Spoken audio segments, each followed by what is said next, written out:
listening to the worst. The worst. You are listening to the worst. Not the best. All of it is so bad, it's hard to tell which is the worst. The absolute worst. And you're listening to the worst of Opie and Anthony. The worst of Opie and Anthony. It's absolutely awful. Good morning, it's Opie and Anthony, and of course, little Jimmy Norton. Don't forget to pick up your latest Jim Norton CD at eatabullet.com. Hey. The name of the CD is very, very hard to remember, so Jimmy, if you will. Trinkets I own, made from gorilla hands. That's right. This is one of my favorite bits since coming to XM Satellite Radio, I gotta tell you. It's when Anthony went off on the whole cigarette ad thing. Oh, right, I remember that it was yesterday. I think Steve found some old cigarette ads, some old cigarette radio commercials, and Ant just went off on a tangent. You know, that's the beauty of doing the show with Anthony. Sometimes you just don't know where he's going to go, and this is one of the standout bits we've done since coming to XM Satellite Radio. A brilliant improv. Ooh. Check it out. It's the worst of Opie and Anthony. So, Anthony, we got the Flintstones talking about cigarettes. We mentioned this earlier. A little earlier. The times they did a change. Used to be able to have cigarette ads on television. And even cartoon characters, which now you can't have a cartoon character hawking anything now, or else they say you're exploiting the children, harming the children. But back in the old days, cigarettes. Who was this? Winston, I think. Winston. Fred and Barney. They sure work hard, don't they, Barney? Yeah? I hate to see them work so hard. Yeah, me too. Let's go around back where we can't see them. Gee, we ought to do something, Fred. Okay. How's about taking a nap? Hey, I got a better idea. Let's take a Winston break. That's it. Winston is the one filter cigarette that delivers flavor 20 times a pack. Winston's got that filter blend. Yeah, Fred. Filter blend makes the big taste difference, and only Winston has it up front where it counts. Here, ahead of the pure white filter. Winston packs rich tobaccos specially selected and specially processed for good flavor in filter smoking. Yeah, Barney, Winston tastes good like a cigarette should. Oh, man. Wow. The Flintstones has been brought to you by Winston, America's best-selling, best-tasting filter cigarette. Winston tastes good like a cigarette should.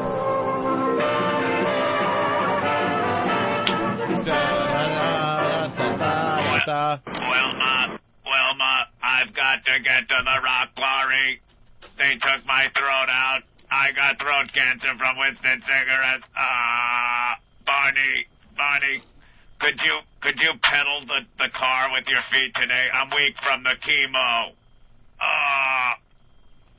Cartoons hawking butts. They show Betty in one episode having to fill one side of the bra with tissue because she smoked for a long time. Oh, my God. Are you insane? Why, Betty? Why, I'm Betty? Oh, we're going into silly zone again. All right. Well, there you go. The Flintstones talking about cigarettes. That's a little strange. The voices were a little off, though, right? Yeah, it almost sounded like fake Fred. It sounded Hey, like Barney. Yeah, it sounded like Jackie Gleason. Yeah. Well, that cartoon was based on the Honeymoon. Stolen from. I hated the Flintstones. Stolen. Did you? I loved it growing up. Jetsons, too. Hated it. I hated the Jetsons. Loved the Flintstones, though. God. I don't like Bugs Bunny because there was a viciousness to it. Bugs was great. Probably the best cartoons ever made were the old Warner Brothers cartoons. Yeah. But now they cut out all. But now they cut out all the violence when you see. Of course. When you see Bugs Bunny now. All those cartoons were all about the violence. It's all about smashing people on the heads with frying pans and shooting them in the face with shotguns. And then they cut it to pieces now. I'm the Easter Bunny. Hooray! Smashing his face on the ground. Oh, I loved it. Yeah. I loved those cartoons. Growing up, watched them all the time. I can't believe you didn't like the Never whole liked nastiness. Them. What? Bugs was just a nasty I liked thing. Bugs Bunny. Oh, you did? No, I loved him. I thought you said you didn't like No, I hate Bugs the Flintstones. I like Bugs Bunny. I'm so confused. No, Bugs Bunny was great, man. That's the best cartoon. It is. Uh-oh. Effing idiots. Peter from whackbag.com. What cigarette did Opie smoke? Chesterfield's? No, he kicked that habit. Right in the liver. A lot of rumors flying around as far as this show goes. I don't know why. What are you giving me, Eric? People love Lost in Space. Oh, okay. I see. All right. Thank you. What'd you give Opie? Just Opie? cartoon theme songs. Oh, what is it? What are you drinking, Ben? A little water? Can we get more coffee? I'm fading fast. Get an intern. Opie wants coffee. Let's go. Coffee. All right. Well, we have the Winston commercials, too. You want to try a couple of these? Yeah, let's hear some of these older day commercials. Oh, no, this is for Newport. Newport? Yo, B, I loves the Newport.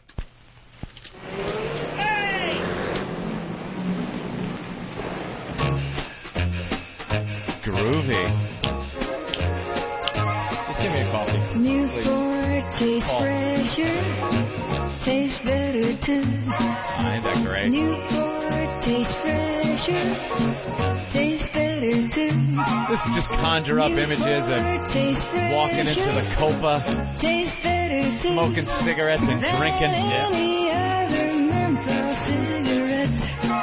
Walking through the back of the Copa. on your Walk through the first date. back. I They think put that's the about table it up front. I think that's about it. It's just a jingle. That one's That boring. music's great, ain't it? And then this one's for Lucky Strike. Old cigarette ads.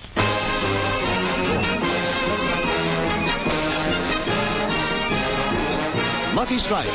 First again with Tobacco Men. First again with Tobacco Men. What?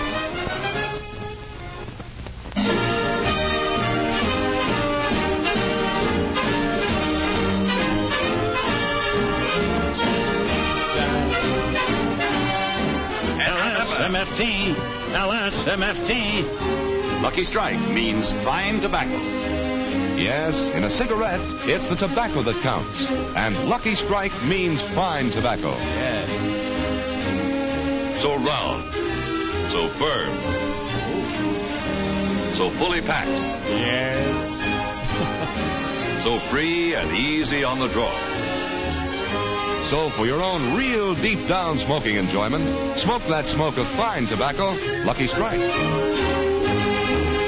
And remember, collards, use your own water fountain. Don't these just all sound... Yes, Lucky Strike. Smoke them without Negroes around. Oh. After you've run the fire hose on black people, enjoy the draw of a nice Lucky Strike. Yes, Lucky cigarettes. To be enjoyed without the pain and agony of having black people around. You could walk into a diner that doesn't serve Negroes and light up a Lucky Strike. So after you go home and beat your wife, draw on a nice Lucky Strike. You'll be lucky there are no Negroes in your neighborhood, 'cause you're white and live in America, and you're free not to live near black people and smoke Lucky Strike cigarettes. Ah, the good old days. That's wonderful. What do you call a black guy that's smoking a cigarette?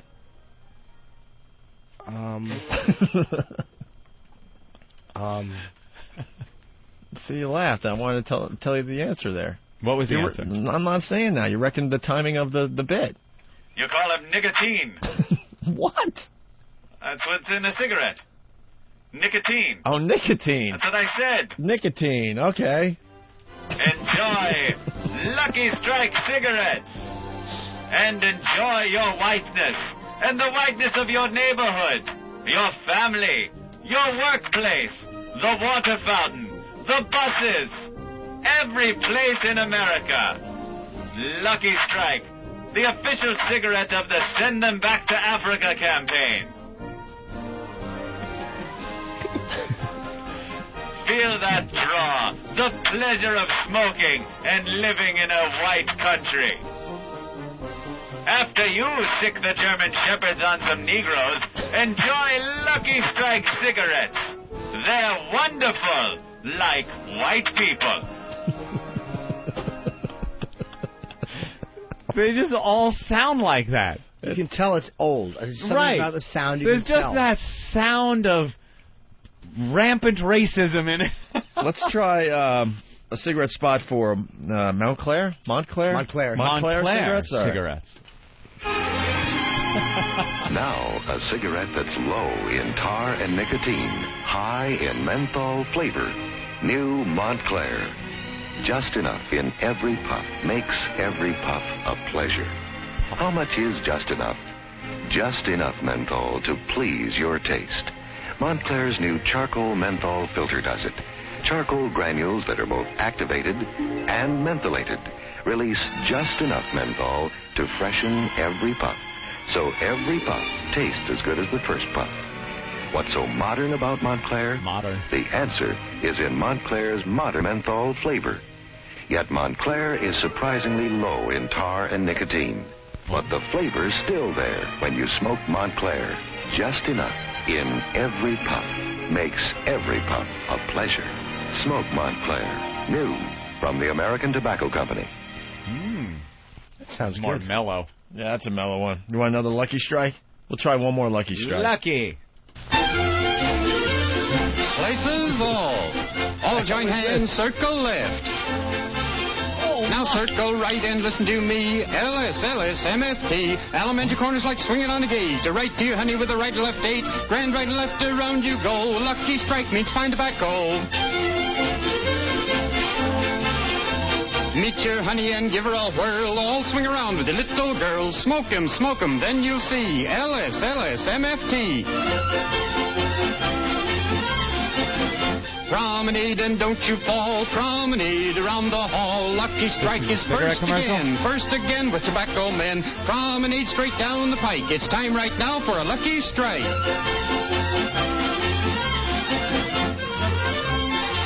Yes, for smoking that you're bound to like. You just can't beat a Lucky Strike. Yes, sir. They're playing that chicken picking music. I hope whoever wrote that never smoked and still got cancer. Swing your partner to and fro. Look around, no black Sambo. Ah, yes, Lucky Strike, the wonderful flavor. Taste the draw of Lucky Strike as you drop your children off at an all-white school. No Negroes here. The only place you want charcoal is in your filter. The charcoal filter of Lucky Strike. Wonderful. That's also the only place you want tar, baby, is in your cigarette. Not walking the streets of your all-white neighborhood. Lucky Strike. What a wonderful cigarette. Good for dining, dancing, or lynching. Light up a Lucky Strike. You could light it off your Zippo lighter, a match, or a burning cross on a Negro's lawn. Whatever it takes, light up that Lucky Strike. You know why Lucky Strike cigarettes are so good? Look at them. They're white. That's right. When have you ever saw a black cigarette? Never. Because it couldn't possibly be good. Lucky Strike with their wonderful white paper. Smoke Luckies. Because we don't like Negroes. There he is. What a time. What a time we lived in. I think we have one more for Lucky Strike. Lucky again? I mean, no, let's try a Newport. Another Newport ad. These were boring, though, right? We didn't like the first one. I don't know. It's kind of jazzy. Scooby-Doo-wah-wah. Smooth and fresh is This for a pot? Newport taste. Never harsh, never rough. The smoothest tasting menthol cigarette. New Wah-wah. King size and new deluxe 100s. Little tune written for a cigarette ad, 1936. You think she had to kill the cigarette because it was talking to her? It's that voice. Do you notice that the menthol ads are all have a cool, mellow thing like that? Was Mellow, the message that was jazzy. like, you hang back and have a menthol Right. ad. Yeah. Right. But the other cigarettes, Yeah. Lucky. Yeah. Smoking Lucky.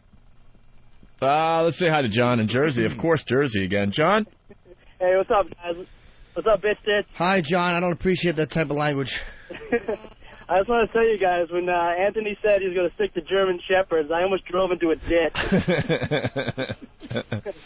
You guys rock. This is the part of the program where we allow you to compliment the bit. Oh, thank you. I'm tearing down the third wall for everyone, Anthony, so we could feel a little better about ourselves. What's that? What is that, Eric? I have no idea. Eric, what are you doing? pack of Marlboros. You ever heard that theory that the Marlboro box was designed like the KKK thing, the hoods and...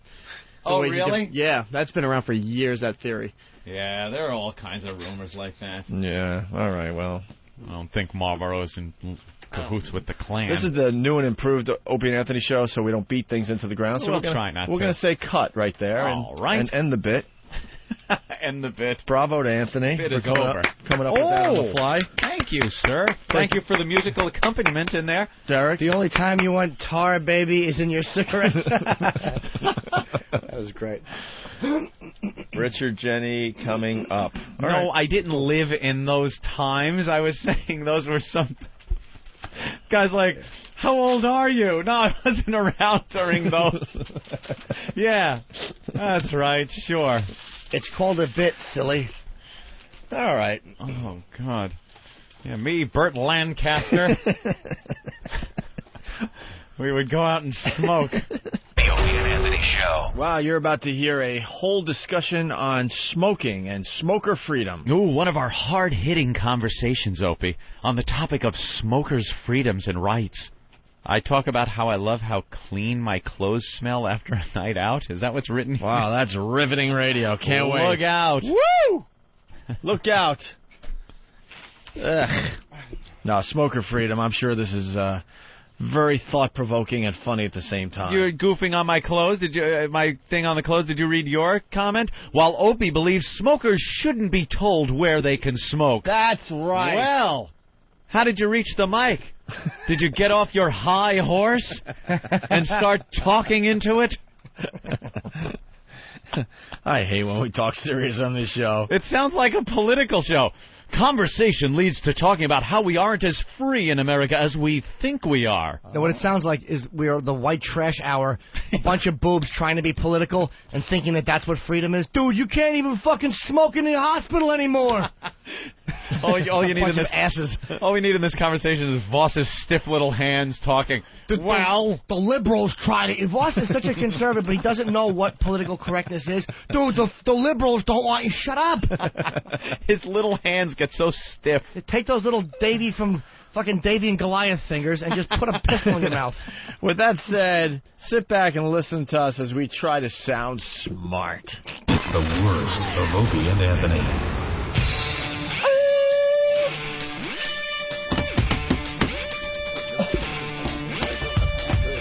Pop, pop, pop. Everything seems to be working today. Really? That's sort of that's a blanket statement to make this early in the program, Opie. Turn down the headphones a little bit, and I'm ready to broadcast. There we go. Welcome to the Opie and Anthony Show. This is the O&A virus spreading across America. It's getting so exciting. Every day, more people jumping aboard, Anthony, turning on their XM satellite radios. Welcome to you and yours for checking out the Opie and Anthony program. Welcome, brand new bunch of people who just got your XM radio and activated it. Brand new people every day, Opie. We are the true underdogs. We understand that. Mm-hmm. We were on top of the world 2 years ago doing afternoon radio in many, many cities across America. I remember that. And then we were yanked off the air. Yanked. For a legal broadcast, by the way. Yeah. Oh, morally, it wasn't good. Oh, it was bad judgment. We understand that now. We learned. Some people were very upset. Very upset by our actions. And then our old company held us to our contracts, made us sit out for 2 years, took away everything we ever did, so we got to start from scratch. Brand new. Everything's got to be new. So we are the underdogs. We understand that. Mm-hmm. Eventually, hopefully sooner than later, this will be a well-oiled machine, Anthony. Well-oiled? Well-oiled? You don't like that? Well-oiled machine. A well-oiled machine, right. Oh, working out the bugs every day and adding bits every day. New faces and old faces dropping in the studio every day. We're slowly but surely building the new O&A show. And I can't be more excited than I am today. I'm slowly building my favorites list on my computer. For some reason, every day, the favorites that I mark off, because I like being able to go from one web page to another. Important little web pages open, like Drudge Report and Fox News' page and things like that, just to keep updated on current events and things that are happening. And for some reason, it disappears on a daily basis. Things disappear around here. As did you saw my new lighter that I had yesterday? I got this brand new lighter. That's gone. Things are disappearing. Yeah. What does Ben need a lighter for? You smoke? No, I got this brand new. I sure told you. I got like a $50 cigar, lighter. Right? You like smoking cigars? Yes, I like. When I got it the other night. I left it right here, and it was gone. Are there still places to smoke in the city? Yeah, there's a few. Really? Yeah, there's one that's breaking the law right by the office here, but there's actually like 10 legal places. I'm kind of, when Mayor Bloomberg here in New York City first came out with this smoking ban, I was like, no, man, fight the power, man. If people want to smoke, they should be allowed to. Freedom, man. Now, I don't want anyone smoking anywhere. I'm horrible. I'm one of those people. I know, but I'm one of those people now where it's like it's kind of nice to go out and come home and not have the whole house smell like your sweater because it's covered in smoke. Well, this is what I don't understand. Kind of digging it now. I don't understand this. If you own a bar, okay, why aren't you allowed to let people smoke in your bar? Because it's a legal substance. Because the people that work there, that's what Blumberg was saying, is the people that work there shouldn't be subject. Don't work in that bar. Yeah, but that might be the job they can get. I'm not a smoker, and I'm like you. I'm glad that there's no smoking anymore because you can wear clothes like more than once, things like that. You can breathe, Yeah. But I don't get that. It's a legal substance that they're telling people you're not allowed to have people smoking in your establishment. I don't get that. Threat. This is America. They're saying it's a health threat. Well, then when you're getting your workers, you on the application, do you mind working in a smoking environment? They shouldn't have to be subjected to that sort of. And then on top of that, all right. Smoking. So we lost that battle, okay? We lost that battle. I get it. And I hate smokers and I hate smoking, but you hate smokers too? Well, yeah.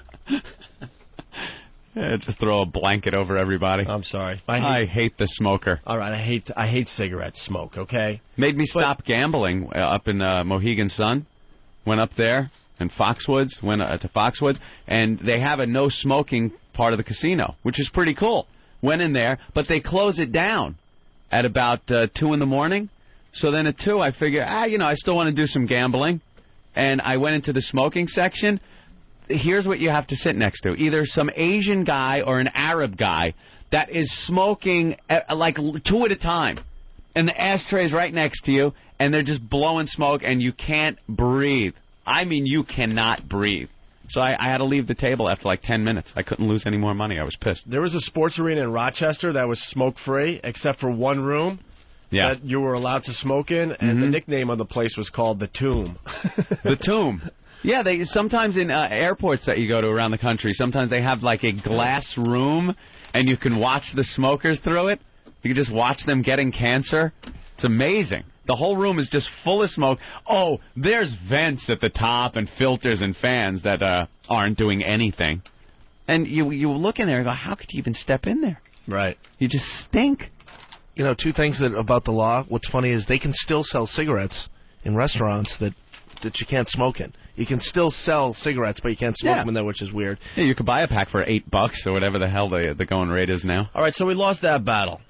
All right, now there's like cigar bars in New York that they're trying to close down. The whole reason those places are open is so you could go and have a cigar. Same principle, though. And I don't smoke cigars either. Yeah, but that's the whole reason that these places are in business. Yeah. There's a place for people to go to smoke. You're not stumbling into this place going, oh, my God, I didn't know people were going to be smoking in here. Yeah, well, they say that the employees are in danger. But it doesn't make sense to me that they're allowed to shut down, even smoking lounges. Yeah, this is a place to go that's specifically for smoking. Pretty much, yeah. And they're shutting them down. It's like little finger food, and they got their whiskeys and stuff in a full bar. Yeah, but that's fine, because I'm not going to go in there. But most people go there to have a cigar, and they're trying to shut those places down. I don't get that. There's a place downtown called Hudson Bar and Books that you can't get into because you can still smoke there because so much of their business is tobacco. So, but if, say, you go in there to smoke cigarettes, they charge you $2 for every cigarette you smoke while you're in there. Stop it. I swear to God. How do they know how many are smoking? I think it's the honor system, but it's pretty. The place is packed. You can't even get in there any night of the week, though. How do they charge you? Does somebody come up to you and say $2, or they give you a bill? There's a sign when you walk in, and then there's a sign at every table, and there's a sign at the bar and everything, yeah. Or if you bring in your own cigar, you know, because they sell it all in there. I'm trying to figure out how they do it. I think it's the honor system, you know. I mean, how do you keep track of everyone smoking cigarettes? I mean, people, you know, right. Really? Yeah, especially in a crowded room. Wow, Yeah. that's really weird. What's the justification of $2? I don't know. That's a good question. Is it costing them money for you to come in there and smoke? Well, because you're not buying the cigarettes there. God, that's hysterical. They should just allow smoking establishments. This is supposed to be America, land of the free. Oh, yeah. I'm sure they're allowed to smoke still in Iraq. Yeah. This is the Iraq land of... does seem to be a little more free than we are here, because you're not free to do a lot of things. That's really the selling point of America, has been for many years, is, hey, you know, it's America, man. We're free to do whatever you want to do. It's a free country. Thank God we're free to do.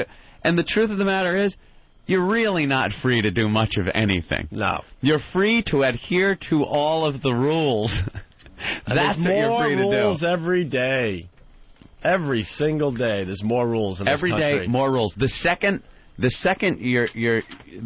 notice that you're free to do something, they have to regulate it. I remember reading about a month ago, there's some kind of way to atomize booze, to make it like a mist, and you put this mask on and you breathe in the booze. I love that story. It takes about 20 minutes to do a shot. You sit back. Now, 20 minutes to do a shot. I could do like 5 shots in 20 minutes. You're hanging out with your friends, drinking a few beers and stuff. So it takes 20 minutes to inhale this shot. And instead of going through your stomach, you're getting the effects like you would if you smoked something. It's a mister. You know, it mists the booze. And immediately, well, we need regulations against this. This is horrible. This is... Now, why is it so bad? You're drinking it or ingesting it slower than you would if you were drinking it. Yeah, you're controlling your drinking. But everyone freaked out because it's alcohol, and it's some new way to do it. So, well, no, we got to figure out a way. We got to see if this can still be picked up on the breathalyzer. We got to figure out if this is dangerous. We got to figure out if people need to be saved from this, if the kids are going to start using it. So we need regulation. You're really not free to do anything. Stop regulating. Yeah, You're please. driving us nuts. You're free to, if you wanted to, on a whim, just go outside naked, outside your house, and sit on a chair in the sun on your front property that you own with nothing on. A man can dream. You know something? You're absolutely not free to do that. No. You're free. Can you just go outside and in your backyard and start blasting off some rounds into a phone book in your backyard? No. You would get arrested. You can't discharge firearms within the city limits unless it's in a perfect spot. Let's go a little further. Are you free to take up arms against the government? Well, that's why we have that our old gag? right to bear arms, though. Yeah, that's that old gag. Why don't you go outside right now and try to take up arms against the government and see what happens? Get a little militia together? Yeah, you and your cute little gun while they bring in the helicopters, you idiots. The Apaches and the tanks come after you. You know, we need it because it's a deterrent to the government. Right, we need an armed society just in case we have to take the government out. Oh, really? You're going to use your deer rifle against a howitzer? Really? Do you have laser-guided missiles yet at your house? From my cold, dead hand. Oh, wait, I have Alzheimer's. From my cold, dead foot. Isn't that the saying? I forgot. Yeah, so you really, you know, it's a great selling point for the country, and when the immigrants want to come over and become American, it's a great selling point. Hey, you're free to do everything. Nah. Slow down. Slow down, because you're really not free to do much of anything. Everything is regulated. Everything costs money. You can't just buy a car and start driving in a free country. Shouldn't you be able to take your money that you earned and buy a car and just jump in it and start driving?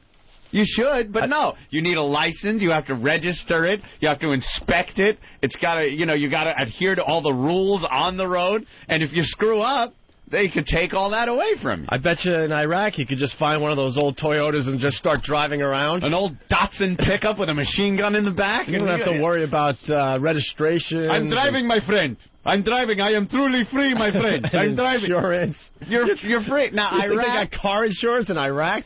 Iraq is a freer country right now than the United States of America. It's also like the Wild Wild West over there, but... Which was a great time in America, too, from what I read. I think it was fun. You could just get your horse, you ride out west, and pan for gold, Opie. And if somebody wanted your gold, they'd try to shoot you. And you shoot back at them, and if you kill them, you're out of danger for a day or two. There was a time, if you liked a piece of land, you just started living there. You would stake your claim. You know that river near your house? Try to, just build a house there on your own. Yeah. If you see a nice piece of property that you like right by your house, why not just lay down some walls and a roof on it and start living there and see what happens to you? Let's test this freedom thing today. Try that one out. Build a house on a nice piece of land by a river. And till the ground. And grow the corn. And screw going to Home Depot. Just start chopping down the trees and make your own log cabin. Call yourself Pa Ingalls. Right. And just build a soddy by the river. Hey, you could save a lot of money. Give it a try. See what happens in the land of the free. Take your buckboard into Sleepy Eye for some supplies and go back to the house you just built. Right. See what happens. See if there's someone waiting there for you. Hey, what happened? I just built my house by Plum Creek. I figured I'd live here. It's a nice plot of land. Yeah. It's a free country, isn't it? Oh, it sure is. It sure is. I think you'd have some marshals there. You think? Your goods would be out. And there'd be a big lock on the door of the house that you built. There's no real freedom like that in the way that, it was many, many years ago. They regulate everything. You're not free to do anything. You go to work. You have to go to work every day to live in this country. You can't not work and live in the United States of America. You can't not work? Have you walked around lately in the city? And look and see what it is. It's homeless people. They're dregs of society in this country. They're the outcasts, the people that you don't want around. You can't just do that. And you have to you got to pay your taxes. Right. That's not free. You make money and it's a 50% cut with the government. They're your partner. We're in it together, partner.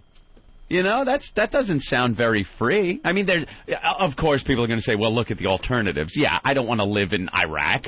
I don't want to live in a lot of countries that aren't free, but don't be delusional and think you live in this great free nation where you are free to do anything and pursue these dreams and hopes. No, you're really not. Food prices are out of control. Why don't you go collect your own food?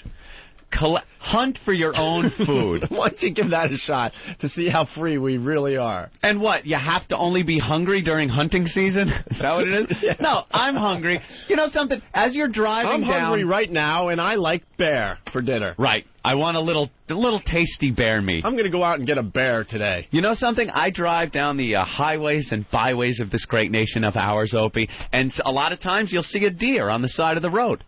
You're right? Right. Pull over, pull out your rifle, and take a beat on his little deer head and just blast it off. Now throw it on your fender or whatever it is, and take him home. That's some good eating. What's going to happen if you get caught with that deer? You're going to be fined, if not arrested, for blasting off your rifle at the wrong place at the wrong time. It doesn't seem truly free to me like that. Why are we talking about freedom today? How did this start? I don't know. I think, are we free to run this station without an Oompa Loompa? I think that's probably how it started. Oh, that's how it started. I don't know.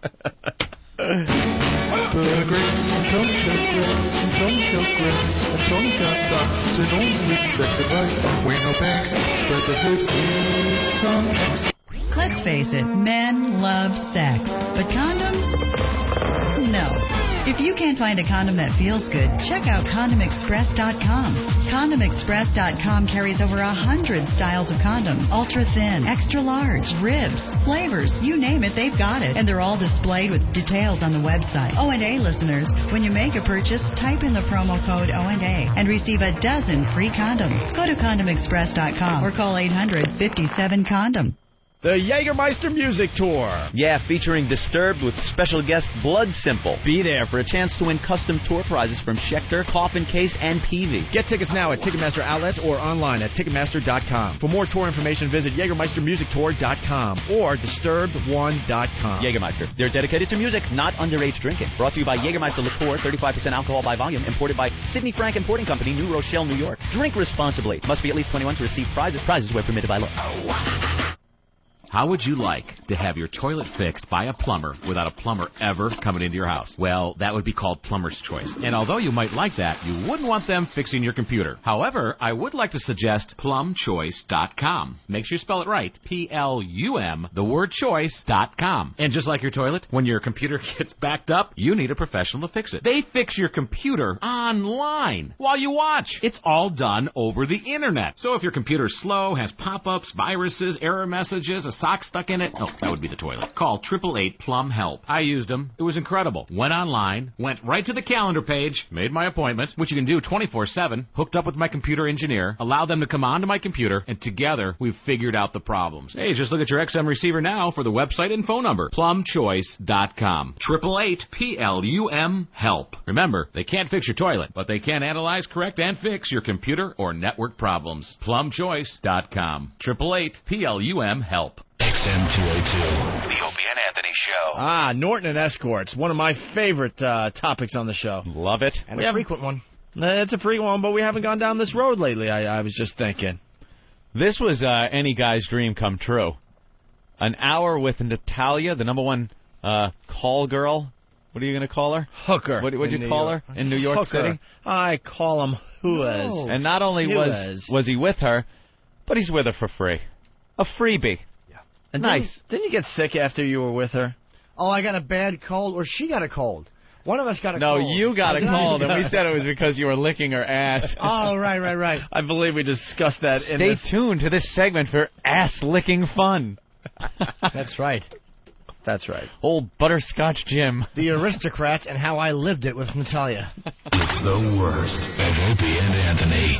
We got to talk about Jim Norton here. That's what I want to hear. I want to hear how everything went. Yeah, a lot of uncomfortable people in Washington yesterday. Really? Well, we had escorts in the studio yesterday. Yeah. And they did some great radio for us. Mm-hmm. What was the name of the website again? NYConfidential.com. NYConfidential.com. And you want to see some hot chicks? Just go on that site. Holy cow. Yeah, and we found out that the girls on the website are the ones that come to your door. Oh, yeah. You know, because Norton, we're learning a lot about, I don't want to say that word. About the scene, man. Yeah, we're learning a lot about the ladies of the night. Escorts, and how you get them, and how you act when they come to your door, and how they're paid for, and all that fun stuff. Jimmy is a pro. Yeah. You were talking about bait and switch and stuff. You see a beautiful girl in one of these advertisements. Yeah. And it's not the girl that comes to your door. Yeah, it happens all the time. But actual photo, and it is an actual photo, but just not of the girl not who shows of the up. girl. Yeah, so NYConfidential.com, these girls. Didn't that happen in Risky Business? Tom Cruise called up for an escort. I don't think he was looking at... Oh, there was no picture? I don't think he was... But then the black guy came to the door? Yeah. And he had to pay him? Jackie. The name was Jackie. Yeah. Jackie. The bait and switch. But they don't do the bait and switch with NYConfidential.com. I mean, the girls showed up that were on the website. They were unbelievable. And we set up a little date for Jim Norton. Mm-hmm. Actually, we all get our free hour.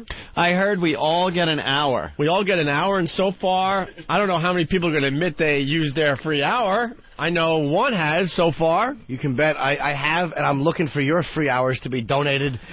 Donated to you, right? Gobble them up. You'll gobble up all the free hours? Oh, my God, yeah. Dude, yeah. I still have boxes to unpack in my house. I was wondering if one could come over and help me just unpack. Right. Maybe that. No, it's funny. Yard work. I don't know. We all get free hours, and when I just mentioned that, everyone that works for the show just they all started looking very busy and looking down. Yes. And all of a sudden they're checking knobs and stuff. Yes, I'm working hard. Please. Please don't look my way.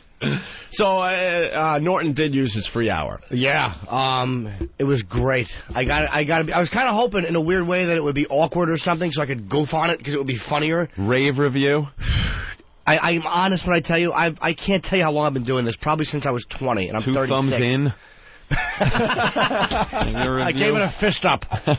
It was it's the best escort experience I've ever had. Wow! Now coming from you, dude, all over her. That spends well over $20,000 to $30,000 a year on this. Yeah, on your little hobby. Best escort experience ever. I talked to the guy Jason who like runs the place, and I think he's the owner. And we're talking, and he wanted me to come into their place. I think he was kind of worried. He said that somebody else would call pretending to be me and have the girl just go there. Uh-huh. Which is actually a pretty smart move. If any of you dummies would have thought of that. Wow! Imagine that. Yeah, I'm Jimmy Norton. Come down here. How will I know it's you? I have a weak chin and tits and no body hair. All right, And that the could be lights will half of be New out. York. The lights will be out. Just walk in and start sucking. Wait a minute. Someone might be using my free hour right now, and I don't even know it. Yeah, some blonde guy with great abs and a keen smile. Ladies, be careful. Just because he has sandy blonde hair and a nice smile. No, it's a guileless. And like the guileless smile. Guileless smile. What's that mean? I don't know. Penetrating blue eyes? I don't know. It was in one of these stupid articles. Opie with his guileless smile. G-U-I-L-E-S. Oh, guileless. Guileless. I mean, there's no guile to your smile. No guile at all. All right, whatever. So I don't know what that means. All right, so we went off the air yesterday, and the lovely ladies left. And, we all went out to breakfast and stuff. So then what happened? Take us through this, step by step, Jimmy. I wind up calling the place. And I talked to Jason, and he has me. I go down into, let's just say Tribeca, the place was. And I arrive at promptly 3:30. I'm never on time, but I was... Wait, is it an actual house?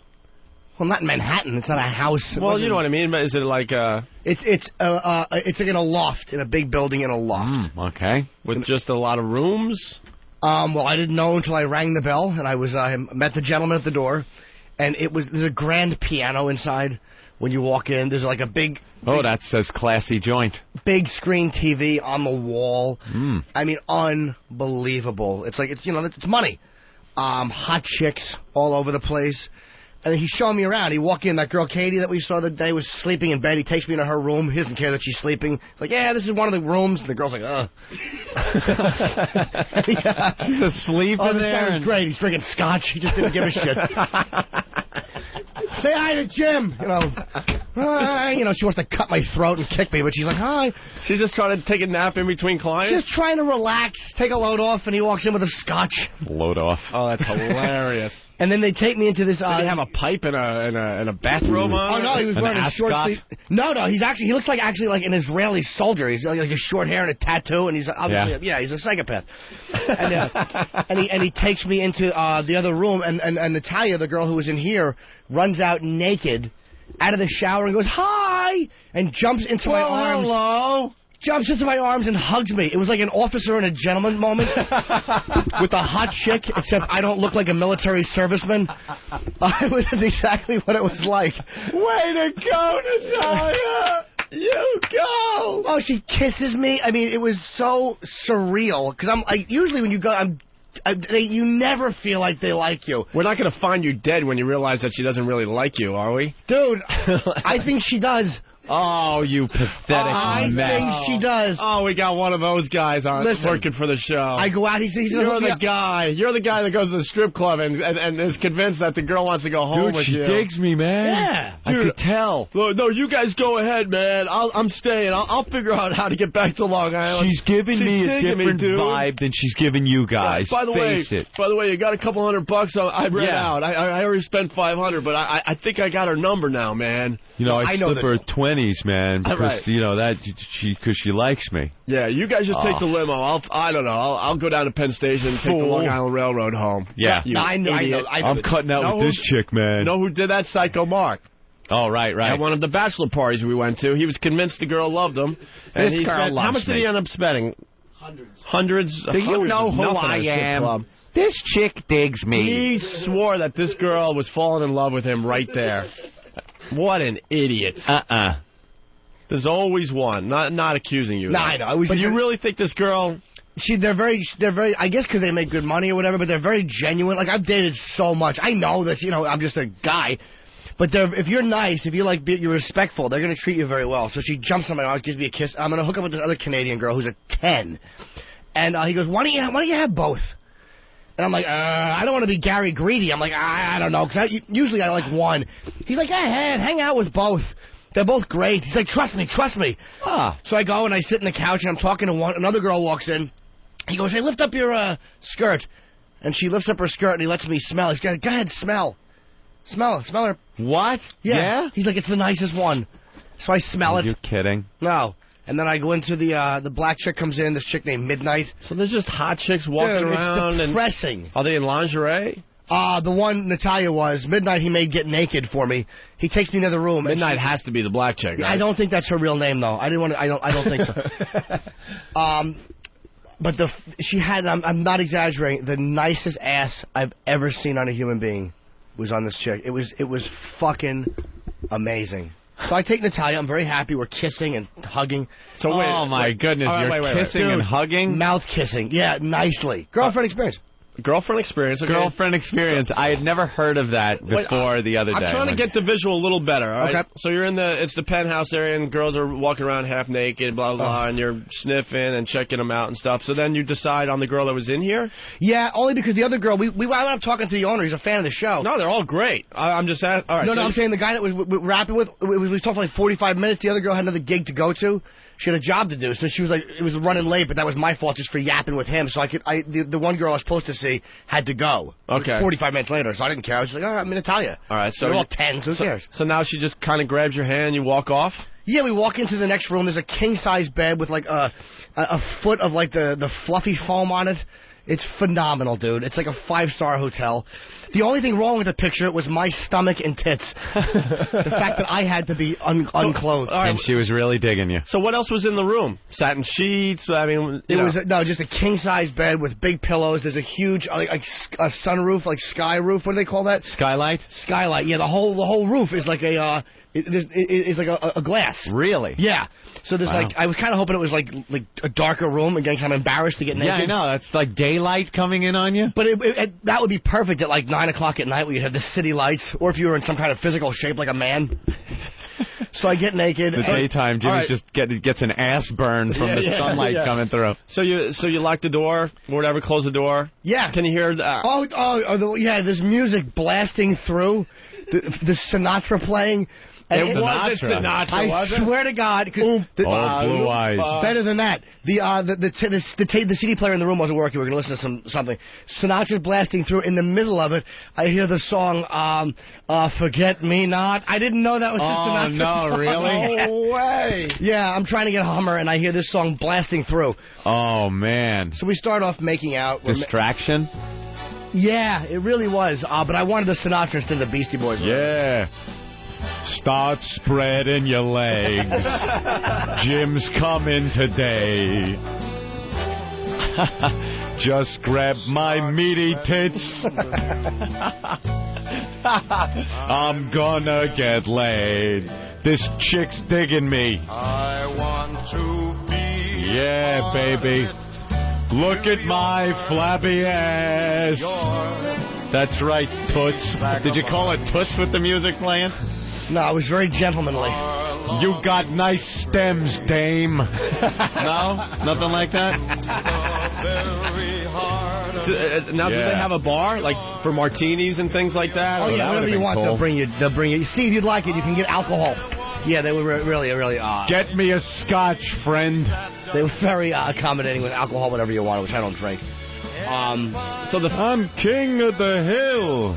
Open up, honey. I'm sinking it deep. No?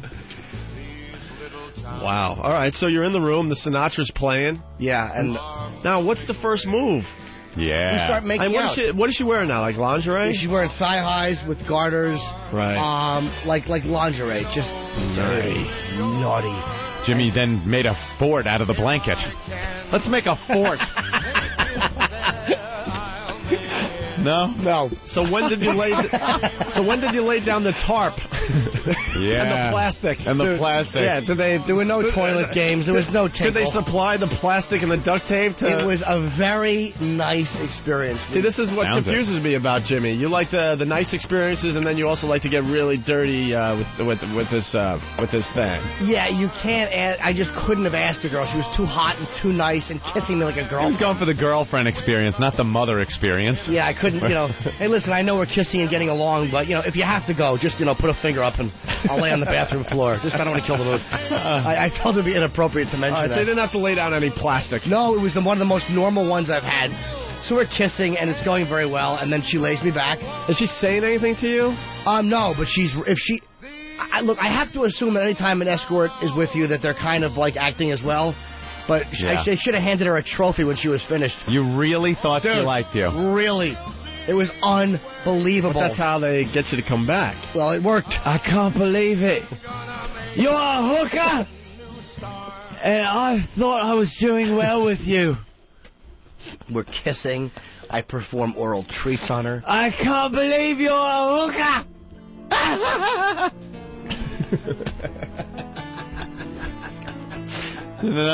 It was wonderful. How much for the two of you? I think you really like me. I'm a pathetic little mess with meaty breasts. She's taking the knife out of the cheese. You think she wants some cheese?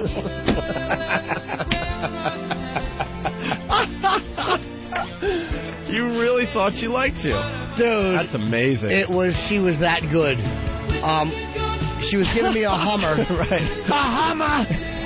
This story just seems this much better with this music. Yeah, it's kind of cool. Nice background music. Yeah, And nice. Jim may have came while you were yelling. It's a very small country. This one's a goner. This penis is a goner. So we're kissing. Yeah. And we're having sex after a while, And I had a bag on, unfortunately. I tried to kind of get cute and slip it, but yeah, I was wearing a bag. And all right, so you guys. I mean, this is step by step. So you guys are making out and stuff, and you're feeling her up and things like that. And then I would find that weird, like after sitting with her in the studio here and having to negotiate, things like the wiffle ball bat thing, and hey, could you take your clothes off and stuff, and then you're in a room and you're going to town. She was so cool, man. It was. Yeah. I almost wanted to come in. I wish I kind of had a bad experience because that's funnier. But it was I was never been that happy with a date like that. Now, yeah. What? Okay, continue. So we're kissing, and she starts to. I lay back. I perform oral treats on her. You did, of course, front and back. Oh my God! The whole kit and caboodle. Now, how do you know she hasn't been with somebody else? Like they're too clean. You can't. It's cleaner than a chick you meet in a club because they use stuff. They use protection for almost everything you do. You tell yourself that. You keep telling yourself that. Well, I don't care. Look, she should have been worried, but I wasn't. So you pulled a dog meeting dog with each other. I was yeah. So she goes. Yeah, it's actually a good way to look at it. Spinning around in circles on the floor, sniffing ass. Yeah. So right. I go down on her, and she's going down on me, and then she's climbs up and she's kissing me, and it's so nice. And then she puts a bag on me, and she sits on my. Did you need any help? What? Did you take anything? No. No, what would I have taken? Like the Viagra and all that? No. I knew I wouldn't need it. Did you look at her? No, these are all 10s. Yeah. You take that with a 5. Or 5, or someone who's kind of fat who's coming over. But this one was phenomenal. So she did lay you on your back, and she mounted you like that? Yeah, and it was hot. Wow. Kissing, and I'm playing with my own nipples, and she didn't look at me weird. That's how I know she was good. I'm toying with my nipples, old praying mantis fingers, and she's still riding it like she's enjoying herself. I've heard you bring that up a lot. I don't get that. What, the nipple thing? Yeah. It feels good. Yeah, but it looks stupid, though. I don't care. It looks stupid. No matter what I do in bed, I look awful. There may be things that feel good, but you're not going to break it out of your repertoire if you know it looks stupid. Well, I had to. I was on my back, so it wasn't as awkward. I can kind of... Because people can't see at home. Even when you show what you do, it just... Look.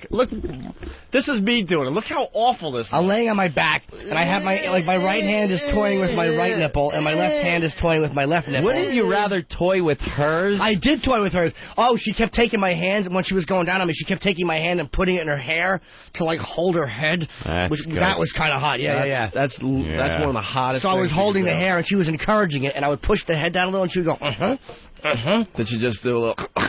You take the phone off of the dresser and just wail it against the side of her head? No, this isn't Midnight Cowboy. I wasn't calling anyone Joe. You're a lovely person. You're a lovely person. Hello, Mother.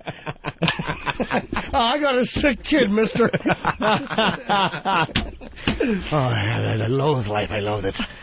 All right, so you guys are really getting into it now. Yeah, and then we're having sex, and she said one of the sexiest things I've Many ever... different positions, or did you just... No, she was on top of me, and then she's like, come on, get behind me.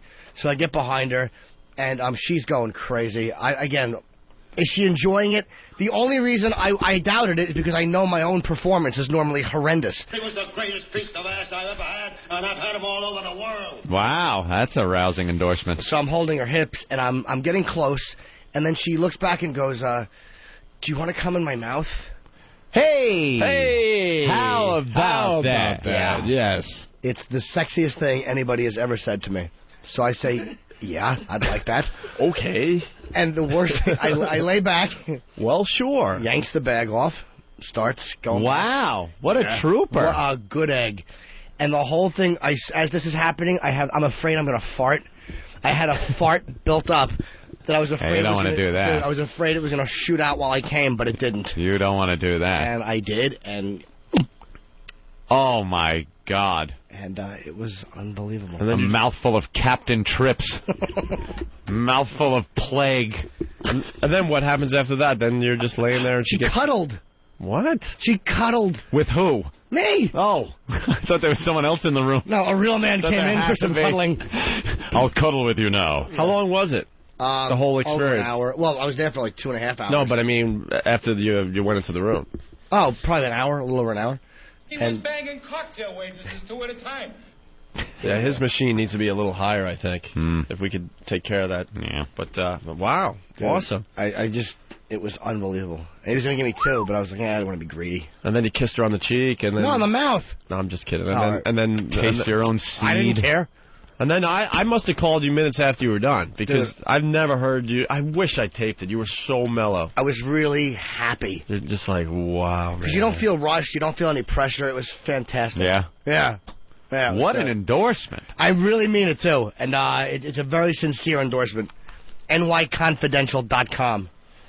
Fantastic. For your girlfriend experiences needs. Wait, girlfriend experience needs. Girlfriend experience. They're upper-class girls, though. They're not like the type of girls I would normally call because they're above. So it's a little more higher end than you're used to getting. Yeah, absolutely. You know? All right, let's say hi to Chris in Long Island. Hey, Chris. What's up, boys? Jimmy, how is the lips up close and personal? You mean the lower ones? Oh, yeah. They were fat and perfect. Oh, that's beautiful. It really was. It was like Angelina Jolie's face. Like those are the type of thick, lovely. Did she get engorged? She was when she got her thing off. Swollen. Yeah, very, very nice. Do you think she was turned on at all? I mean, you're a smart guy. I know. I mean, come on. I mean, was she acting, or was there part of it she was definitely turned on by the experience? I think that she was. I mean, again, I look at me. I mean, anytime if I would say no, it would just be a reflection of my own awfulness. But she got wet. I mean, not to be too nasty, but she really did, and that's something you really can't fake. Right. Yeah, sure. Well, no, it's hard to Sure, fake. they can. How can they, though?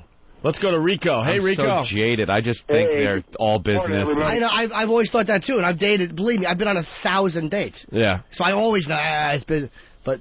All right. Kissing. Dates. Makes it sound like they're going to the malt shop in a movie. You could do that if you like. We're on a date. It's not much of a difference at times, though. Rico. Hey, good morning, everybody. Hey. Norton, I was just wondering if she had a chance to smell your belly button. If she did, did you get pictures of her puking? No, sir, there was no belly button sniffing. And this is how stupid Bob Kelly is. He comes up to me while I'm talking to a girl and her friend, and he goes, dude, let him smell your belly button while I'm talking to a chick. And I'm like, what? He goes, dude, don't you wash your belly button? Cock blocker. But he didn't mean to be a cock blocker. Bob's just dumb. We have a lot of questions coming in. Let's go to Tim in New Jersey. Oof. Hey. Hey. How's it going, fellas? Hi, Tim in Jersey. Well, it's Tim in Jersey, and he's calling the show. Hey, what's up, man? We got to get this girl to call the show, by the way. Is she up? She's probably not up right I don't know. And then Jason said that they would call. Well, when do they start their work day? I honestly don't know what time they open. I think they're 24/7, so there should be somebody there. Yeah, I already talked to them. She was asleep. She's asleep? Does she sleep there? Yes, sir. Yeah, go ahead. Why would you kiss a stripper? That's like kissing a Komodo dragon. There's so many diseases and bacteria and that shit. That's not true, sir. It's not true. Not at all. No? No, it's just kissing. Who cares? I have an immune system. We can get a cold. Oh, yeah? Well, I'm going to give you AIDS. What? I just gave you AIDS. Sir? Hello? Yeah, he's gone. Why? I don't know. So Frank Sinatra was singing this song. And that yeah, in the middle of my sex. You make me feel so young. It really was funny. Feel so spring is sprung. Spring is sprung. And look every where I'm time putting my tongue in your bun. And he doesn't care. Sniffing. Did you? Of course I did. Yeah. Yeah. Big sniff. Yeah, right in there. With my meat. I want to go and bounce the moon. Oh, yeah. Just like a you were bouncing, all right. balloon. Toy balloon on his schlong. You and I did nothing. I just laid there and she took are just like a couple of tots. Couple of tots. Running across the meadow. Drink my jizz. We were like a Watch as your jawbone rots. We were like a couple of tots, the type that are featured on Gary Glitter's computer. You make me feel there are songs to be sung, bells to be rung. A wonderful. If you go to the website, Natalia is the one, by the way. She's beautiful. And even when I'm Jason from Boston. It's called shampooing when you rub the girl's head while she's blowing you. Oh, shampooing. I never heard that one before. And then she gets a mouth full of cream rinse. Yeah. Feel so young. This is sent in by Natalie. Wants to talk about Jim Norton's conscience. Seriously, Jim, none of that treatment had anything to do with the fact that you were going to talk about this on satellite radio, which is broadcasted all over the country. Yes. Well, you could look at it like that if you're... Jim Norton on the rusty trombone, everyone. Jim Norton. Henchman from Brooklyn. They know Jimmy's addiction, and they want to be his main pusher. Yeah, they gave you the first one for free, man. It's over, Johnny. Because I was talking to Jim. I'm like, this is way too dangerous, because he already spends a lot of money on this service. Yeah. Yes. You're not even going to go back to the old way. You're going to be calling these people like crazy. And Dope man. And I know they're going to be giving, they're going to help you out, but after a while, though, man, you're going to be spending some serious cash. You get addicted on the treatments. You really do. On the whole nice hand-holding thing. Why? If you're into, you seem to be into that whole thing of the kissing and hugging. At times, yes. So I don't understand why you don't get a girlfriend. Because, first of all, girlfriends don't do things as well as this girl did. Yeah. I mean, at least none that I've ever had. I mean, they're nice, but... Right. And you're also paying for the instantaneous stuff you're getting. Like the handhold, like that's the type of girl you'd see. You'd see her out and you'd want to touch her or whatever, but you can't. You understand what I mean? That's to me what it's not just sex; it's the whole thing of the kissing and the whole touching. You know what? The way I shouldn't be able to kiss and touch. The way you describe it sounds just like a serial killer talking about murder. Like they talk about it the same way.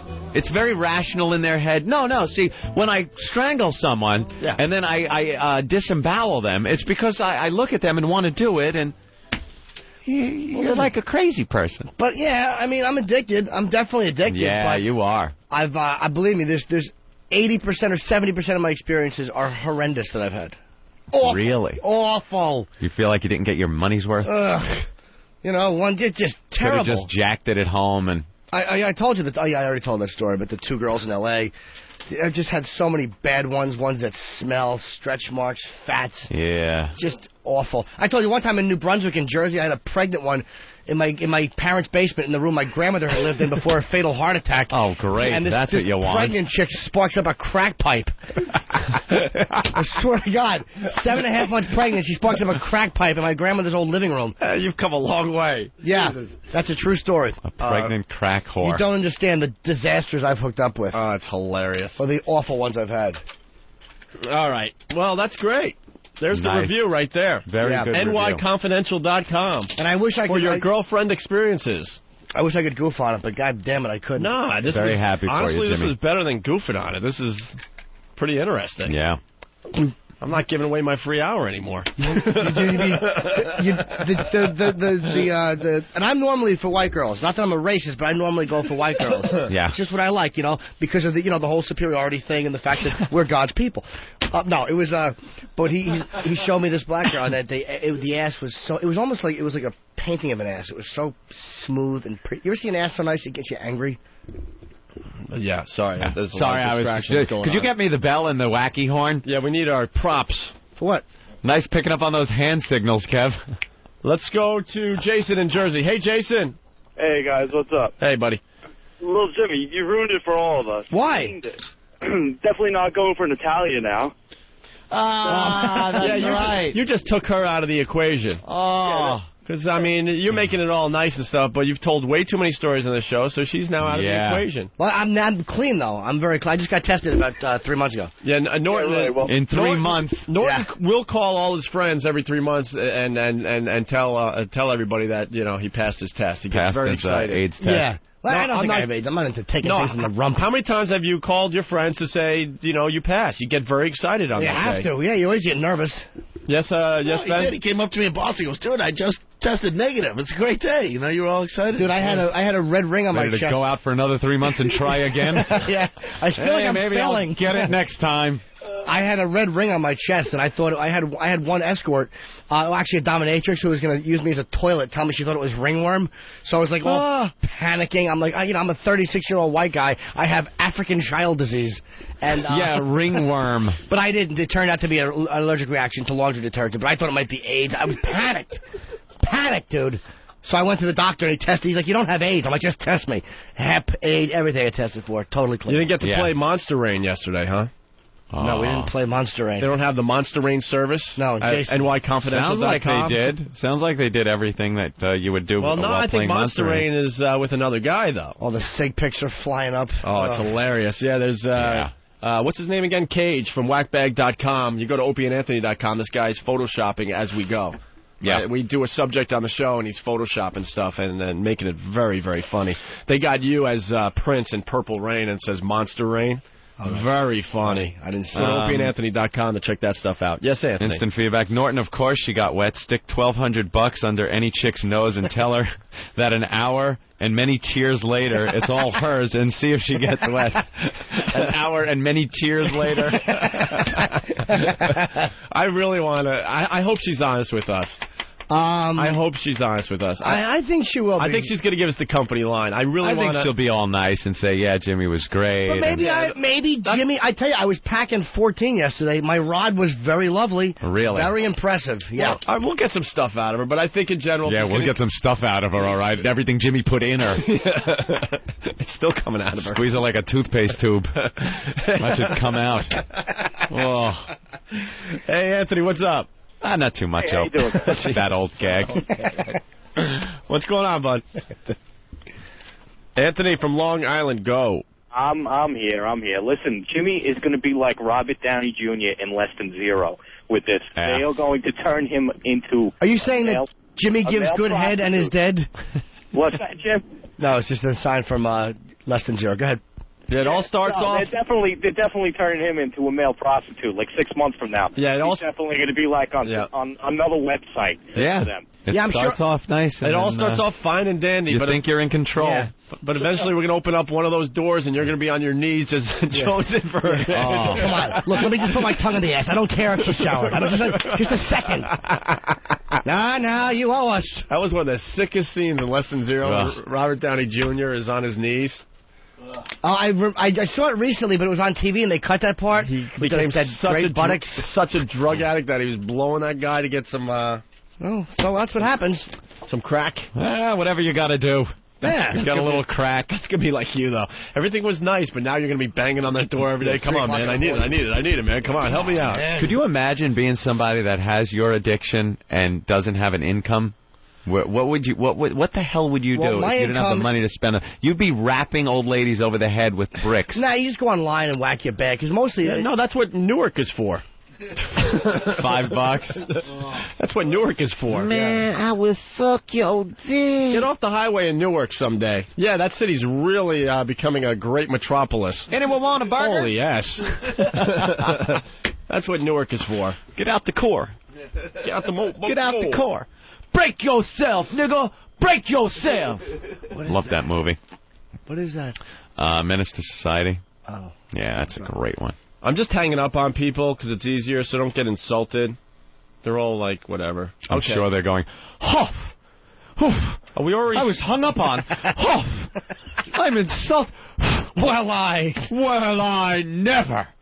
Rob, Norton already said that, Sheik. Indeed. Sheik. Yeah. She didn't. Sheik. Yeah. That's and a then trooper. Mwah. And then you kissed. And then we... Mwah. And then you cuddled. And then Kissing, cuddling. Was there any small talk going on? Any like little small talk? I just kept telling her how beautiful she was. It was a nice experience, so it wasn't really much small talk, and I guess she was fighting revulsion. She had her face in my neck. It was nice. Yeah. All right, that's very good. We'll get her review hopefully a little later when she wakes up. Yeah, she can be honest, You know, after she gets out of the shower that she's been taking for 24 hours right. with the money that she got up in a display case. So there's a constant reminder that that's what she did it for. There was no money. It was just a friendly exchange there was between no two money. people. Nothing, actually. After she gets hosed down. like seeing the Planet of the Apes. Yeah, do they have a room to hose them down after you're done with them?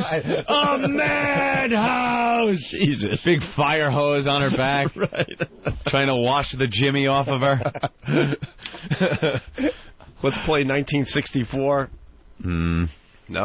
Almost. Still right. Nothing? I didn't give it. It was almost there. That's Okay. all right. We still did the Set the dogs on him, too. Okay. No? Well, yeah, actually. There was something there. Well. Little some. 10-202. The Opie and Anthony Show. Hey, you're listening to the Opie and Anthony Show. You know that by now. It says it right on your stupid XM unit there, right? Do you know what I used to do to make my cat look? I would do this on paper. No one could hear you scratching the Scratching paper. the paper. You That was a horrendous visual. Opie, hold on. All This is what I would do to make my cat look. I would go... Ooh. On a piece of paper? No, it was my cock against his tongue. Oh. A little rough. You gotta go. You guys want to see a paper cut? No. No, stop it. I'm not looking. Can you imagine doing that across the whole of your dick? Or you know what? Why do you have to say across your eyeball? People who kill their wives on the Opie and Anthony Show. Listen to this. This is a segment called Heroes. It's the worst of Opie and Anthony. You want to do this this Groton man story real fast? That's what we're getting into. Oh, everyone can understand this. Anyone who's been married. And this guy was married for 29 years. 29 years. The guy was 51 years old. Married 29 years. Do a little math, Opie. 29 years? How old was he when he got married? How old is he now? 51. Married 29 years. He got young. He got married too young. So now you're 22-year-old guy. You should not be getting married at 22 years old. 23. What? 23? 23. I'm sorry. Look at us with our math skills. Wait, how old is he? Well, it's subtraction. That is a tough one. Wait, how old is he? 51. And he got married at 22. That's 29 years. Why are you saying 23 years? Yeah, why are you saying 20? I swear to God. He jumps in with a correction, and it's wrong. Sorry. My English stinks, and your math stinks. No. I forgot to put it on the other side. All right. I practiced the put all weekend long. All right, sorry. All right. So, you're 21 years old. How old? 22 years old. And now from 22 to 51, you have this woman that is just telling you what to do all the time, ragging you. And he finally lost his mind. A Groton man, Connecticut, charged with murder in the death of his wife, told police that he ran her over in their driveway because she berated and nagged him. Berated and nagged him. But that happens. Let to him a lot. off. That happens to a lot of couples. It does. It certainly does. And this guy couldn't take it anymore. His description is classic of what happened. Blakesley, 51, said that on September 10th, his wife, Christine, nagged him about a motor vehicle ticket he'd received several weeks earlier. Oh, okay. I'm starting to feel this story. He said his wife of 29 years would not drop the matter. Oh, have you been in this, people? How many times have I told you to slow down? They're going to get a ticket, but you won't slow down. Yeah. What happens? When does it turn into this, by the way? I don't know. You always like, I don't know, you start dating someone, it's all about sex, and you can't do no wrong, she can't do no wrong. But slowly but surely, all, like, relationships creep into this type of a situation. Opie, this is after 29 years. That's what I mean, but it slowly creeps. You don't really notice it happening, you know? I was in a relationship for a while. Oh, I'm not gonna mention any names. I'm gonna go get coffee. Who, what, where, no names or anything. But I gotta tell you, being ragged on and bitched at is not a fun thing. Like not doing your vacuuming before I pick you up? Right. All that kind of fun stuff. I used to, oh, wow. I want, no. Can I tell one story? What?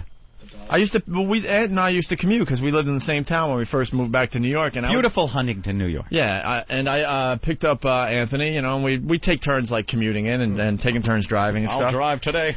And I would pick up Anthony around, I don't know, let's say about 10. It was pretty accurate, right? After rush hour, we decided to come in for our afternoon show, get some things done, maybe meetings or whatever. And I'm thinking Anthony is not a morning person, so if I'm picking him up at 10, he had to have gotten up maybe 9:15. Yep. Seriously. Absolutely. And I would pick up Anthony, and this was more than once. Like, Anthony would be at the front door, and his ex would be yelling and screaming at him. Yeah. Yelling and screaming at him, and I would get pissed off, and he would get in the car, and I'm like, what could you have possibly done wrong? I know you've only been up for 45 minutes, maybe an hour. You know how much stuff you could do wrong in 45 minutes? Are you kidding? Do you know the earth-shattering messes you can concoct in 45 minutes? I remember one time it was because you didn't vacuum. I used to smile when I walked out to get into that car to come to work. Oh, would I smile. I was done for the day. And then Opie and his Funmobile showing up at your house like, whew. Yeah, whoo, here we go. And then after the show, I would hang out and play video games until all hours of the night. Oh, yeah. Oh, no. Hello? I know. Yeah, meeting. I got to take a leak. Yeah, another meeting. Oh, this one's going on and on. I don't know, we got to meet with people again. We got in trouble, but I'll be home. I'll be home in, like, November. Is that okay? Why did I pick the month it is? What an idiot. What a fucking idiot. And none of us noticed. For this bit, the day is September 19th. Yeah. But I remember one time you came into the car. I'm like, what did you do wrong? Well, I was supposed to vacuum before I left for work. I think I was supposed to take out the garbage. Or something. That was it. I think that was my job. All right. Something like that. But I won't mention any names of this relationship, but it was just a constant ragging. And there were times where we would go out, and this girl would get a little intoxicated, Opie. A little drunk. Sorry, I had something in my mouth. Yeah. And I would say, before we even went out, I would say, look. I'm going to check my messages. I think someone might have called while we were in break. Please, I'm begging you, even after you're drunk, try to keep this in your head. Whatever you're going to start arguing about isn't important and does not need to be pursued. Does not even need. So we're going out to have fun. It's going to be fun. Let's go out, we'll tip a few back, but keep it light and airy and fun. Sure. There's nothing to argue about. And there's nothing to argue about right now, right? Yeah. Okay, so nothing important is going to happen while we're out drinking. So let's remember that and keep it. Let's fast forward 4 hours. I'll say 4 hours. You motherfucker. No, because you don't clean. I do every fucking thing. All right, I'm like, remember the conversation? Do you remember? You fuck yourself.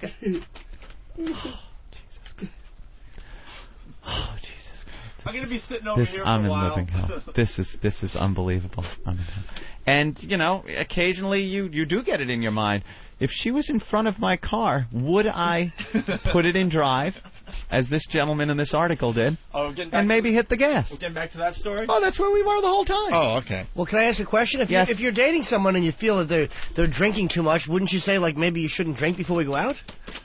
No. Can I say something else? She's not drinking. Can I add? And I'm not drinking. I had a drink. Can I say something else? Yeah. She would call while we were on the air because it was happy hour time. Because we did 3 to 7. And I remember phone calls where you would beg her not to get too drunk before you got there. No shots. No shots till I get there. And it's this big radio star, and he's begging this certain individual not to get too hammered before he got there. I had to.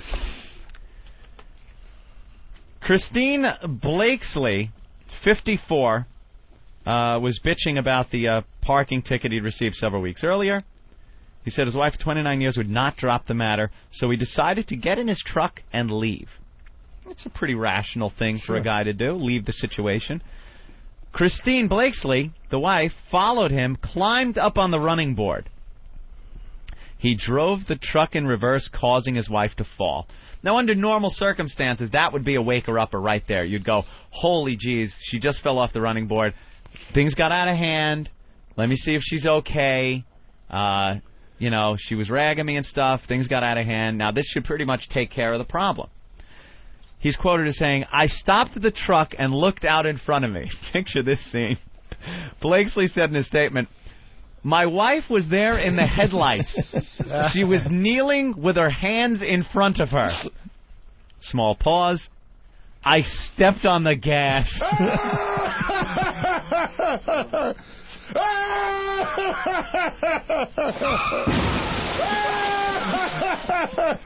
Oh. How great is that? I stepped on the gas. She never looked up. I just wanted to make her stop. I didn't think about the consequences. He just wanted to make it stop. That voice in his head. Just make it stop. That voice. Parking ticket. Back. Stop. Back. I told you so. Just holding onto the running board. Probably turned and looked at her face pressed against the window. What are you doing? I told you. Where are you going? Get back here. I stepped on the gas. She never looked up. I just wanted to make her stop. I didn't think about the consequences. I heard a thud. Then I thought I heard her scream. I didn't stop right away. I stopped when it came to me that I hit her. I kept thinking, oh my God, I just killed my wife. He said he returned to the house, and what did he do afterwards, Opie? Did he call 911? Did he check on her? Did he freak out? He went to sleep.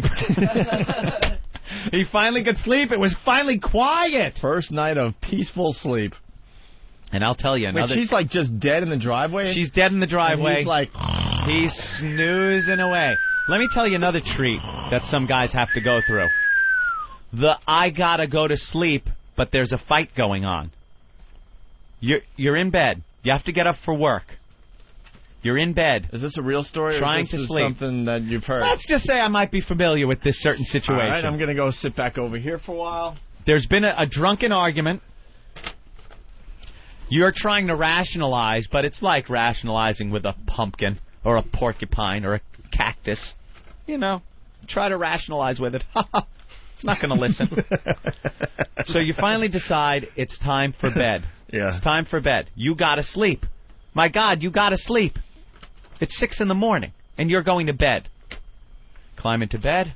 You're all aggravated, but maybe you could just relax long enough and go to sleep. From downstairs. Fucking idiot. Son of a bitch. Why the... God, fucking... prick! Goddamn son of a bitch! All never listen to a fucking word I say, you son motherfucker! Now you're trying to sleep. Holy yes, even Jim's uncomfortable. Now you're trying to sleep, and this is all going on, and you're trying. I hate these stories. And you think in your head, do I just lay here and hopefully fall asleep, or it's a fine line. Do I wake up and continue this argument that now will put it into hyperdrive? Can I throw something else into this mix? Yes. When that's going on and you're upstairs, part of you's got to be thinking, she might stab me. Yeah, there were some times you would serious. actually think something might happen. Yeah, all kinds of thoughts go through your head. But you know the best thing is to stay in bed and try to go to sleep. Because you've tried them all before. You tried all that. You get up and continue trying to rationalize. It just goes on and on. It doesn't end. And then, when you finally do sleep, and she sleeps and everyone wakes up, it never happened. Hey, how you doing? Morning. Morning. Morning. You're living with what's her name from Misery, and then Kathy Bates. Yeah, Kathy Bates, a young version of Kathy Bates. Morning. Morning. And you're like, you. And you're like, where's Opie? Beat the horn, Opie, please. Honk, honk. Oh, I gotta go. It's time for work. You know I was your savior, right? Why are you leaving at 8 a.m.? You haven't acknowledged lately that I was your savior. What? You just haven't acknowledged it lately. I want to hear it today. I'd have probably left sooner if it wasn't for you and Sandy. I was your savior. I'm not going to say that. You were my savior as far as work goes. Get me this kick-ass job in radio. But I brought fun back into your life. I'm really assessing this. Hold on. You gave me the cool job in radio. No, just the opportunity, and and the rest is having nothing is to do history. with any relationships I've been in. I don't think that really fits, Opie. I don't know, because I don't think you would ever got divorced. Are you insane? Well, you talked about how you couldn't get divorced for a while there. Why? Wait, how many? Didn't you want to get divorced way before you did? Yeah. That's what I'm saying. And I didn't because I had a kick-ass job in radio. I don't get it. Well, it was just kind of a good distraction. Well, that's what I mean. I was your savior. Or my curse, if you think of it that way. I would have been out of it. You think? Perhaps earlier. It was a good distraction. I was having a good time away from the house. Well, that's what I mean by the savior part. I gave you a nice distraction because it's blood on your hands and on your feet, Stigmata, my savior. This is this is what the point I'm getting at is that I think I know you well enough to know that you realized early on that you weren't in the greatest relationship, right? Yeah. But you also had a shitty job. So you had a shitty job, then you had this going on at home. Yeah. But then you got into radio, so at least it gave you fun, and a distraction. I think I'd have walked away from the entire situation earlier. The job, the woman, everything. If I was still in that crappy job. Okay. I think it would have really. Who knows? So what happened to the Blakesleys? By the way, can I say that Robert Blake's wife's last name was Blakely? Ooh. How coincidental is that? None whatsoever. Not funny or interesting either. As I said it, that's good job, Flow Stopper. An autopsy report ruled Christine Blakesley ruled her death a homicide, saying she died of blunt force chest trauma. Oh, man. Oh, hit her right in the chest with a bumper. Not only did he hit her, he hit her. He's like, if I'm going to do this, I'm going to make it look good. He went to the house, went to sleep, told police he woke up, checked the driveway, saw his wife was still there, and called 911. I didn't want to face what happened, he said. I was hoping it was all a bad dream. Yeah, 29-year bad dream. She jumped on the running board. She's bitching about a ticket. You fucking bitch. And he realized he'd killed his wife. He tried to commit suicide by drinking and taking Tylenol. What's that going to do? In his second version, he told police he woke up early in the morning, heard a car braking, then a thud, looked out a window and saw a light-colored car driving away. Blakeslee told police he returned to bed and noticed that his wife was gone. He said he found her dead in the driveway. How are you going to say that when there's a dent in your car because you hit your wife? Her hair is in your bumper. What a foolish thing. At least say you saw a light-colored car with a black guy in it driving away. Oh, it wasn't in Boston. Okay. It was in Connecticut. I am sorry. I didn't want to kill her. I just wanted her to stop. That's what it says. Ladies, do some thinking. Are you a nag? Are you ragging your husband? Are you constantly just pecking away at his head? But in the beginning, it's just not like that. But something happens slowly but surely, and then you wake up one day and realize, oh, my God, I'm in a nightmare. Opie, sometimes you can find the right person you get along with, you can chat with, and it's wonderful. But when you're in a situation, you're in a relationship like that, you got to get out. You got to run, because it's going to end up, she will either kill you through the nagging, or you will see her in the headlights, on her knees, hands in front of her, and you know what choice you'll make? The little skinny pedal on the right. All right, we haven't played this in a couple days. I mean, we're not going to break, though. I just want to play this really fast. Oh, I love this. She spilled my coffee. I'm sorry, sir. You fucking bitch. I'll bring a little coffee. How do you like this? Oh, that's great. You wouldn't get away with it here. But you should. You shouldn't get away with it at home. She spilled my coffee. The little laugh is the greatest. The little chuckle, because he knows what's coming. He's laughing because he's the only one that knows what's coming. I'm sorry, That sir. coffee-spilling bitch has no clue she's getting that in the face. Her just desserts. Janine, what's going on? Hello? Hey, you're on the radio. Let's go. I just want to say that you guys are making me want to leave my husband out of an act of mercy. Why, do you rag him? I hate me right now. Are you a rag, a nag? I don't want to be. I don't want to be. I don't think I have a choice, though. It's in our nature. Why? Why don't you have a choice? Because he's a guy and he does stupid guy things, and I just can't let go. Sometimes those stupid guy things we do at the beginning of the relationship were called cute. Yeah, they were called cute, and I used to want to keep him in my closet and take him out and look at him because he was so funny, and now I just want to lock him in there. And I'm sure he wants to kill me half the time. And the things you guys rag about, they used to not be that big an issue.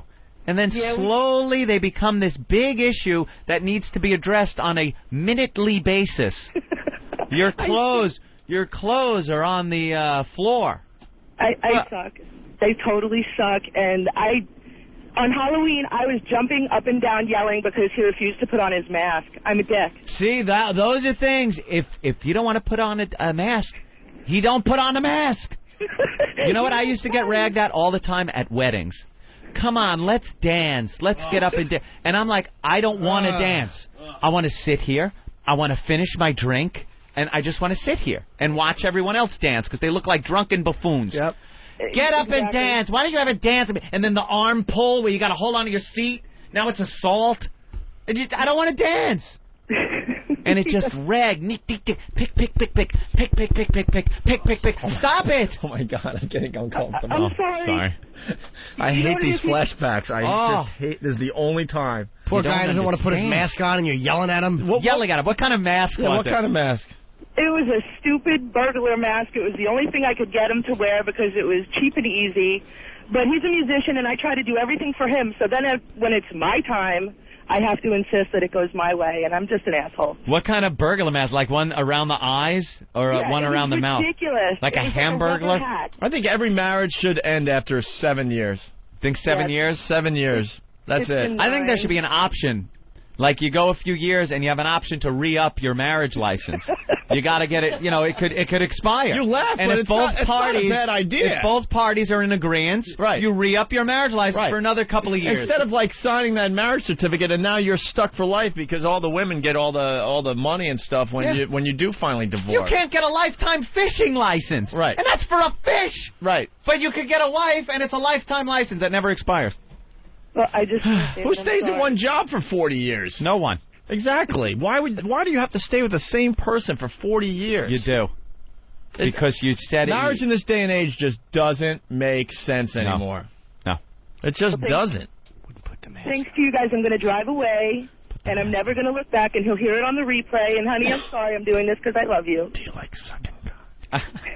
I'm going. Leave him alone. Yeah, leave him alone, man. Or be a friend. Be a chick that's interesting.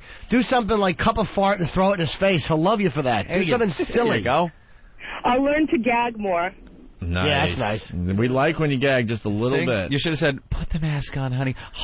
Yeah. I told you the girl that would put the bucket by the side of my... Yes. Yeah, okay, yeah. Yeah. All right. Yeah, Thank you, I Janine. ice cream and learn to gag. Thank you. Oh, you remember the ice cream? Good memory. I like Anthony's. I like your suggestion there, man. Yeah. The whole license renewal. Have thing. a marriage license with an expiration. It's on not it. a bad idea. Let's say hi to Keith in Cincinnati. How about those Bengals, Keith? Huh? They looked good yesterday against They kicked the Cowboys' ass 26-3. Well, maybe if we didn't have a 50-year-old quarterback, that wouldn't happen. Well, you guys got rid of the Coke guy. I didn't. Parcells did. That dope. What was his name again? Quincy Carter. Yeah, Quincy. Vinny with 3 interceptions. Vinny stinks. Dude, we knew Vinny. We knew Vinny was awful when he was with the Jets. That's how you build an offense. Take someone from the Jets. What's the matter? Wasn't Darryl Stingley available? Wow. But he's in a wheelchair, Jimmy. Yeah, I was calling just to relate. You're talking about nagging women. I'm getting ready to go through a divorce myself, and I was married to the naggingest bitch on the face of the earth. Yeah, but it didn't. Hold on, but it didn't start like that, right? Well, I'm sorry? It didn't start like that, right? I still didn't pick that up. Your line is really distorting on my end. Your relationship didn't start like that with her nagging. Oh, hell no. Maybe this guy needs to be nagged, too. You got to tell you just had to tell him 3 fucking times. Yeah. Yeah, I can relate with the right pedal versus the middle pedal. Trust me, I can relate to it, but I would never take it that far. So when did you realize that the nagging was definitely a problem? Because I bet you at first there's a little nag that comes your way, but you're like, whatever. You know, all right, maybe she just take it. Maybe she just had a bad day at work. I could take it. What? I thought it was hormone swings from the pregnancy. She got pregnant early on. I thought it was just that. After she had the baby, she stayed a bitch, so it wasn't that. Yeah, you should be able to get out of this stuff without a lawyer getting involved, man. Now she's a mom with her stupid socks pulled up over the stretchy pants. Last week, and you had me Fat scared whore. to death with that little story about getting raped. You know, a $60,000 a year, taking half of it. You know, you got me worried to death now. Thanks, I appreciate that, guys. Yeah, no problem, man. All right, Keith. Good luck to you there, huh? Thank you. Have a good one. I don't know where this guy's going, but we'll see. Bill in Boston, what's up? What's up, guys? How about those socks? How about the Pats? You got to congratulate them on the Pats. I already did the Pats score. Yeah, you got to do it again. I got to do it again. Pats beat the Rams 40-22. Who cares? Right. Go ahead. Ian, I don't know if you can, how much can you talk about your divorce? Was there any agreements in the settlement or anything like that? I'm just talking about general relationships, sir. Yeah. I think Anthony speaks freely. That's it. Well, I wanted to ask you, out of all the lawyers in New York, why would she hire Dominic Barbara, who's associated with Howard? Yeah, and then the company doesn't understand why we hate Howard and we should get along with him. Yeah, okay. No shit. I would guess, I don't know why, but I would guess because it's one of those great little tactics. It just it puts the fear of things being in the public eye on someone else's radio show. He's known for being a pretty good divorce lawyer too. Right. So, all right, there you go. And that's that. There it is. Huh? There it is. What? There it is. There it is. Okay. We got Tony Danza outtakes. Outtakes? You mean applause breaks? No, these are outtakes. Outtakes from? From doing promos for his show. How do we get these? We don't want to tell anyone how we got these. We are entrenched. We're well connected in this city. That's great. We got outtakes of Tony Danza trying to do some promos. Right, Steve? We're going to take a break first. But nice. Don't say where you got it from, because this guy could be a gold mine. What is that hat you're wearing? What's on the side of that one? It's flames something with a flame and a on it. skull on one side. Exactly. Flames and skull. That's why you were able to wear the shirt with nothing on it today. Exactly. I had to compensate. Yeah. Had to compensate with the hat. I like it. You think about what you're going to wear every day. Well, to the extent that... Dude, because you fold up your sleeves perfectly. Yeah. Just like 2.5 times on each side. I get the most disgusted look from Norton right now. It's just the hat. Oh, okay. No, I can't say where we got it, but... I can't even listen to you talk anymore because of Norton. Why? Yes? Go ahead. Can't say where we got it? What exactly is the audio? Oh, the audio. It's outtakes. Is he playing it? Pardon me. Martini Steve. Yeah. His hair's growing back. Oh, it is. So we got this audio from what? A very nice person. All right. Cool. You came in for that? I was told to come into the studio. I don't really know what the hell I was talking. I can't hear you guys in the other room, by the way. So I'm yelled at to get What are into you the working studio. on today for the show? What I handed you, and then some more audio of a pre-interview from that show. Is that good? I don't know yet. It's dumping into Pro Tools right now. All right. Are you letting your hair grow back, or are you going to keep it short? I'm going to let it grow back. It's cool short. Thank you, sir. I like it. Thank you. Yeah, I like it's growing in, and it's growing in at the same rate as his sideburns. Exactly. His uniformity. Pork chop sideburns. Dude, on the you were side. that kid in school, man. You grow that crap in a day. Yeah, I had 12. I had He was sideburns. 5 o'clock shadow guy. He's Lebanese. We all had one of those And guys Italian. in school growing up. My buddy Joe Curry was plank foot. You know. Yeah, He was that guy. He actually got thrown out of the school one day, and he was going to the school. They were convinced he wasn't a student, and he was telling them, "No, I go here," and they just kept ushering him out the door because he had a full beard. I mean, like ridiculous full Grizzly Adams beard. And It's what like, was no, he, like I go 15 here. years old? He was no, it was his senior year, so he Okay. was 17, 18. Type of guy that gets served when he's like 16, right? Oh yeah, he was buying beers for us. You know, he was the great guy to have around because he could go in and buy beers. They wouldn't proof him. All right. Mark wants in. Go ahead, Mark. Hey, what's up, guys? Hey. I just signed my divorce papers 2 weeks ago. Congratulations. Bro, you don't understand. I would bust my ass, take clients out after work. I'd get home at 3 in the morning, have to be back in my office at 6:30, so enough time for a half-hour nap and a shower, and she would bitch and bitch. Meanwhile, all day, she was sitting at Americana Shopping Center spending the money I fucking made on a little Prada shoes. There you so go. you know what? They nag and they nag. Yep. And you know what? I can understand why somebody wants to run their wife over. You know, for that little minute where she's just glimmering in the headlights, for that split second where any rational thinking human being would say no. Yeah, you want and to you do put me it a in favor. park and go, what am I thinking? But there's that one little moment. Well, you want to tell them, put your head by the hood, see if you hear that noise. Could you listen? I hear a clicking. Right. What is that? Bam, that's it, it's over. All right. Thank you guys. Show's great. Poor Thanks, bastard. Mark. Bye. The marriage was going well, but I was drinking consistently on the road. Oh, Jesus. Oh, no. Jim's smart, though. He knows he can't hear it. He's in the other side. Oh, very good. All right. Mr. Smarty Pants. One more. We got to go to Phoenix. Say hi to Mike. Hey, Mike, what's up? By the way, as I'm putting income in the bank week after week, I was told I couldn't get a cell phone. Remember that? Yeah, I do, Anthony. I want a cell phone. Just like you don't need a cell phone. Just like your pal Opie. I think I was a bad influence on you. You don't need a cell All phone. it was a cell phone. I remember you guys got in an argument. You don't need a cell phone. I want like a cell Opie. phone. What if there's an emergency? Well, you know, you can get a car phone. Like a big unit that goes in the car, but no cell phone. Son of a bitch. And then you gotta weigh it. Do I be a man and get the cell phone and say go fuck yourself? Or do I not have to deal with an argument now because of this? What was the problem with the cell phone? There has to be what?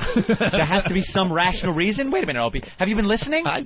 There has to be a I reason thought there might for have some been of this stuff? a reason that was told to you. A I don't know. reason? Yeah. Like a legitimate argument, a legitimate other side, other view. Dude, people that would thought- then be focused back to me. That I would then. People What? thought we were rock stars, and you're having these arguments behind the scenes. Yeah. Over our cell phone. The only rocking I was doing was in my own feces as I was trying to figure out how I would get out of this. Please, there was nothing going on. And you did quite well for yourself, my friend. I was able to come, you know something? Like the sad clown, I was able to come in on a daily basis and make people laugh, though I cried Oh, inside. they laughed and they laughed. Though and they I laughed. cried inside. Oh my God, John the trucker. We got to take a break, but John, go ahead. Is my mic on? Should be. I was just going to make a suggestion. Can you hear me, fella? How you can keep the second wife from nagging. Holy shit! Is this today's problem, John? Can you hear Norton? Yeah, John, if I ask you a question right now, you can hear me. I hear you. Oh, okay. Oh, then okay. Then it was that guy's problem. No problemo. All right, go ahead, John. I was just going to tell you how to keep the second wife from nagging. You shoot and kill the first one.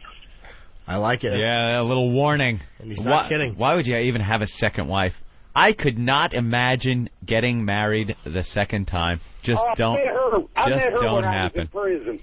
You met your second wife while you were in prison? Yeah, For killing your first wife? right.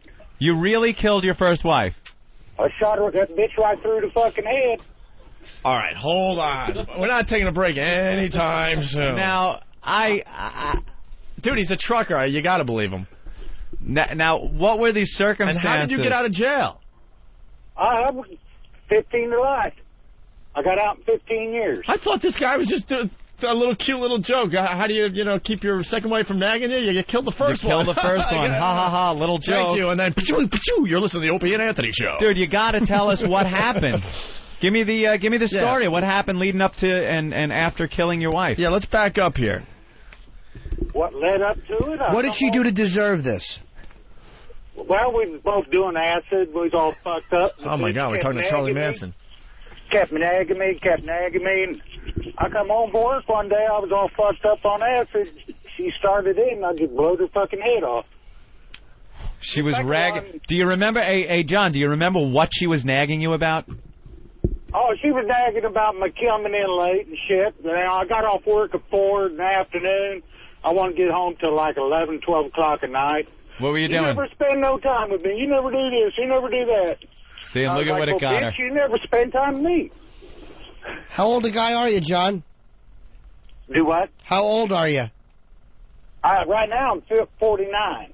49. Okay, so you decided to kill her. So what did you do? You grabbed your shotgun. Come on. No, I always carried the pistol on me. I live back in Kansas back there. So you always had a pistol on you, and you just leveled it at her and shot her in the head? Shot her right between the fucking eyes. Was she was she surprised? A little bit. Did she look? I don't know if she was so surprised or she just amazed I'd do it. What size gun was it, sir? 22. Oh, wow, that gives him a little time to think about it. Oh, Jesus. Was she alive after you shot her? 22 does better, really, as a head wound. You think so? Ricochets around. Kind of bounces around in the brain pan a little bit? So then, yeah, it kind of scrambles it rather than blows the hole completely through it. So then did she live through the initial blast? No, she was dead. She dropped dead right there on the spot. I sat down, smoked a joint, and called the cops, told them I killed her. They come out and pick my ass up. Send somebody. I think I killed Doyle.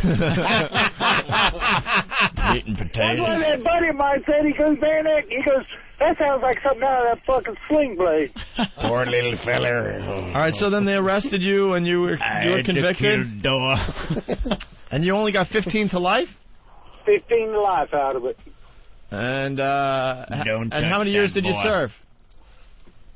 I'm sorry, you both talked at the same time. Sorry, how much time did you serve? 15 years. 15 years. Sir, I have to ask you the question now. You're out, you're a trucker. Was it worth it? Yeah, because I didn't pay no fucking support. It was worth it. He spent 15 years in prison for killing his wife, and he says it was worth it. How did you break that news to your second wife? She knew about it. I just told her to read this newspaper article, told her the dates and stuff. She pulled it up and looked at it. All right, I got to tell you what's going on in the studio. Jim was not buying this story when we started, right? Mm-hmm. Not at all. I want to put this guy on hold. I want to get his last name. I want to see if we can find an article on this. Oh, yeah, your name would pop up in the news, right? It should. It was a long time ago, but it should. All right, you know what? Can you hold on through the break? Yeah. All right, hold on. All right, we got to see if this is real.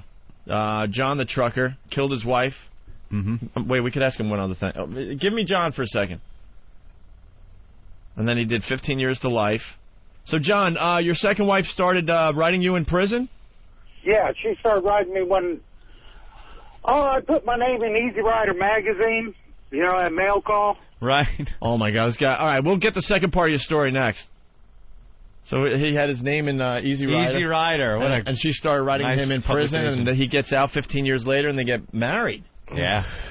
Wow. All right, obviously, you'll stick around, because we've got to get the second part of this story in just a minute here. M282, the Opie and Anthony Show. Good old Mr. B retires. Tom Brokaw retired from NBC. He was the anchor man, and he finally retired. What do you think he's doing in retirement now, as we look back here? I'm relaxing. Taking it easy. It's got to suck. Tom Brokaw, you reported all the heavy news that hit us. in this generation, and now what do you think he's doing? Seriously, did he take up badminton or something? He would love to have talked about the bombings in London, but nothing. He had to sit there and watch it on television. I bet he pontificates around his friends and annoys them. Like, something happened, he goes, well, you know what I think? No, and nor do we care. No one cares, Tom. This is what I think of Tom Brokaw. Oh, no. What do you think? You had nothing. Fucking girl farts. Nothing came out. What was that? I had something, but I figured if I pushed a little harder... Oh, it was going to all come out? I think Tom Brokaw's a turtle. If I pushed any harder, I would have been playing bingo in my underpants. This is what I think of Tom Brokaw. I'm shitting myself. That's right. That's right. Tom Brokaw looks like rice pudding. Tom Brokaw retires. We discuss it. Check it out. Laser sounds right here. The worst of Opie and Anthony. All right, well, last night was a very sad day, Anthony. Oh, sad? Very sad day in broadcasting. Yes. It was Tom Brokaw's last night. Yeah, doing the NBC Nightly News. You got to give it to the guy. Pretty dignified. I think he... I liked him the best out of the three. No real scandals. Peter Jennings involving him. Peter Jennings is good. Smooth. A liberal douche. Huh? Peter Jennings is a liberal douche. The Canadian. Yeah, of course. Well, there's Tom right now as we talk about him. Doing his last broadcast. Saying goodnight for the last time. So, he did his last broadcast last night. Getting a little choked up, a little teary-eyed. It was pretty much Tom Brokaw Day all day long on NBC yesterday. On NBC. Isn't that funny when that happens? The other stations just don't even hit on it. But it's the hugest news ever on Channel 4 and NBC stations. Oh, they go in for the close-up to see his teary eyes. That's it. Watch his mouth just acrobatics trying to wrap his lips around the words. So there was an uncomfortable moment on the Today Show yesterday morning. Oh, they figured they would break out the champagne and the Today Show. Tom started on the Today Show years ago. He was on there. And they figured they would give him a little toast, a little send-off. Mm-hmm. And the guy starts, getting all choked up. Just, you don't want to see that. It's like watching your dad get all choked up. Thank God we'll never get to that point. Huh? We'll never get to that point where we know it's our last broadcast. No, we get thrown off. Yeah, we'll go out in a blaze of glory, thank God, because I don't want to be old and have to look at Anthony for the last time and go, this is the last time I'm going to see you. This is the last show. Right. I remember when we started. Whip 'em out Wednesday. It's safe to say that'll never happen. No. We will blow this up again, and that'll be it. That's the way to go out. We get fired in our prime. You don't want we do. You don't want anyone telling you it's over. You just want to blow it up yourself. Have to look at Slappy and Wappy waiting to take your seat the next day. Yeah. Young go-getters. Hey, O&A, big fans, grew up listening to you guys. It's going to be so exciting to take your places. That's very good. Let me give you boys some advice. Yeah, great. Okay, goodbye. Right. Could you just, get your seat out of here? It smells like hemorrhoid cream. Oh, you got to be that guy. It's like that movie with Jack Nicholson. Jack Nicholson. Nicholson, sorry. No. I just watched it last night. About Schmidt. Holy ass. Dude, that movie's so depressing. I know. That I laugh really hard. It's horrible. I look at that as a comedy. It's a horrible movie. It's hilarious. He's retiring, and his life is just like a waste. And he's retiring, and they throw him the retirement dinner, and they give him a stupid watch, and the new guy, that's what reminded me of. The young go-getter. The young go-getter's waiting to take over for him, and he was, he was the center of attention at his retirement party, and everything's great. And then remember when he has nothing to do and he goes back to the office and he's trying to teach the go-getter how it's done and give him some advice, and just like you said, the go-getter's like whatever. Sure. And then he leaves the office and he sees all the files that he collected for 20, 30 years in the dumpster. Yep. Dude, I laughed so freaking hard at that. They're in the dumpster? I don't remember that part. Oh, he walks past he leaves the office after trying to give this new kid some advice, how the job's done and stuff, because he has all this expertise and knowledge that that he built up over the years, and the kid can't be bothered because I forget why. I think he's got, you know, a lunch appointment, or he's just distracted, right? So then Jack finally leaves the office, and he sees the dumpster with his old files. His whole body of work, everything he lived and worked for years and years and years, amounted to garbage. And he is being replaced, and, you know, they got their ways, and they don't even need his files. Like, I'm sure he assumed if they came upon a problem, they could look in his files and reference what he did and stuff, and it just meant nothing. Meant nothing. It was, I laughed so hard Dude, at when that he movie. comes home and the vacuum sound is going. Exactly. And his wife is Can I explain why that movie's really funny? Funny? Yeah, because they're pulling at your heartstrings, okay? Yeah, I got really that. trying. I got that early on, that this is going to be a brutal movie about everything going wrong with an older guy with his life, right? But they pushed it to the limit that I couldn't be sad anymore. I just started laughing because you just knew what was coming. You're like, oh, it's going to get worse than this. Then he comes home and the vacuum cleaner's running and his wife's dead. Wife's dead on the floor with her like, shoe off. She's laying there on her stomach. The vacuum she was using is still running, so it's just you hear the vacuum going, and her feet are all askew, and one shoe is hanging off. Yeah, she's right where she just dropped dead. That's exactly the way you'd find somebody dead. I love that scene too with the vacuum going. Yeah, awful. So I was with the movie, you know, and what they were trying to, you know, bring across. But then it got so ridiculous. I took it the other way. I'm like, now this is really funny. Yeah. When he takes the mobile home across the country to see his daughter, who could care less about him. I know. Yeah. And all of a sudden, you know, he's pulling up to his childhood home. I already knew that was just going to be something else. He had a little smile on his face. He was so excited to go back to his childhood home that was there, you know, 60 years ago. Right. And I already knew that it was just going to be just brutal. I started laughing. I actually got yelled at. There was a bunch of ladies watching the film behind me, and they started yelling at me like, that's not funny. And it turns out to be a tire store? Tire store. His old childhood home. His old house where was he had all knocked these down. memories. And there wasn't even a hint that a house had been there. Right. It's like a tire store and a big parking lot around Wasn't he in the middle of the tire store going, this is about where my bedroom was or something like that? He goes, I grew up here. Right. And the guy goes, yeah, whatever, tire dude. store? You want some radios? And he's like, you yep. care less. Yeah, no one cared about him at all. Now, you know, that's one of those movies, that it wasn't supposed to be a comedy, but they took it so far that I couldn't help but laugh. Couldn't help but laugh. That horrific scene that got all the publicity was, what's her face? Kathy Bates being naked. Kathy Bates getting into the hot tub. Yeah.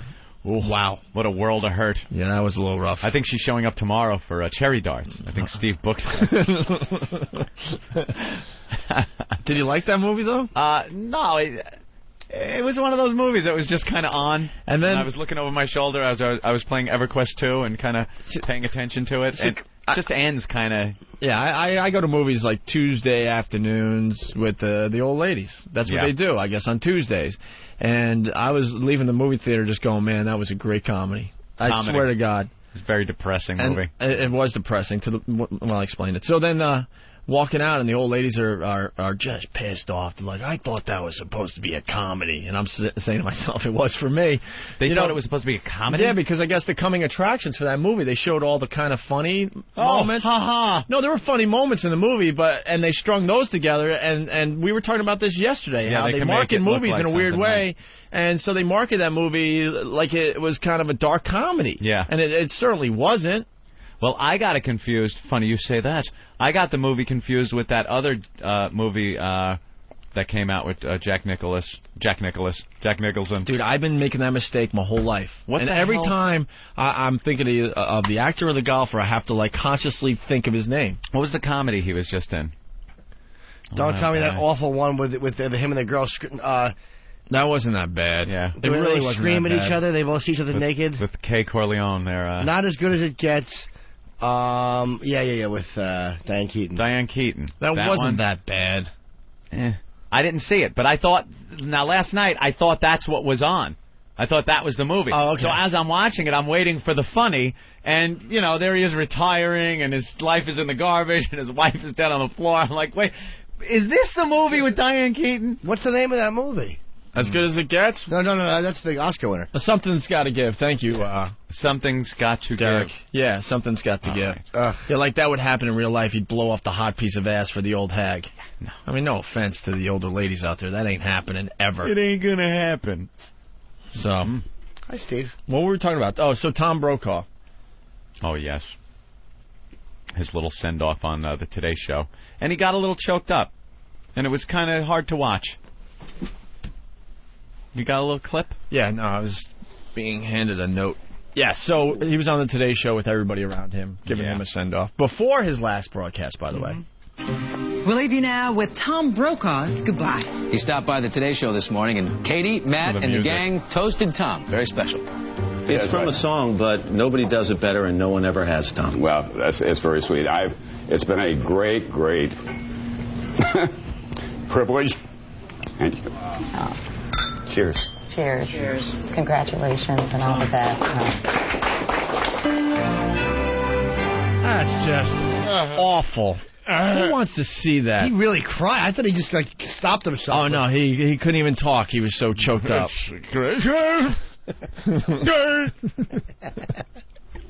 Cheers. Cheers. Drink up, everybody. I'm fucking cocked. I get a little emotional. I love champagne. The bubbles tickle my nose.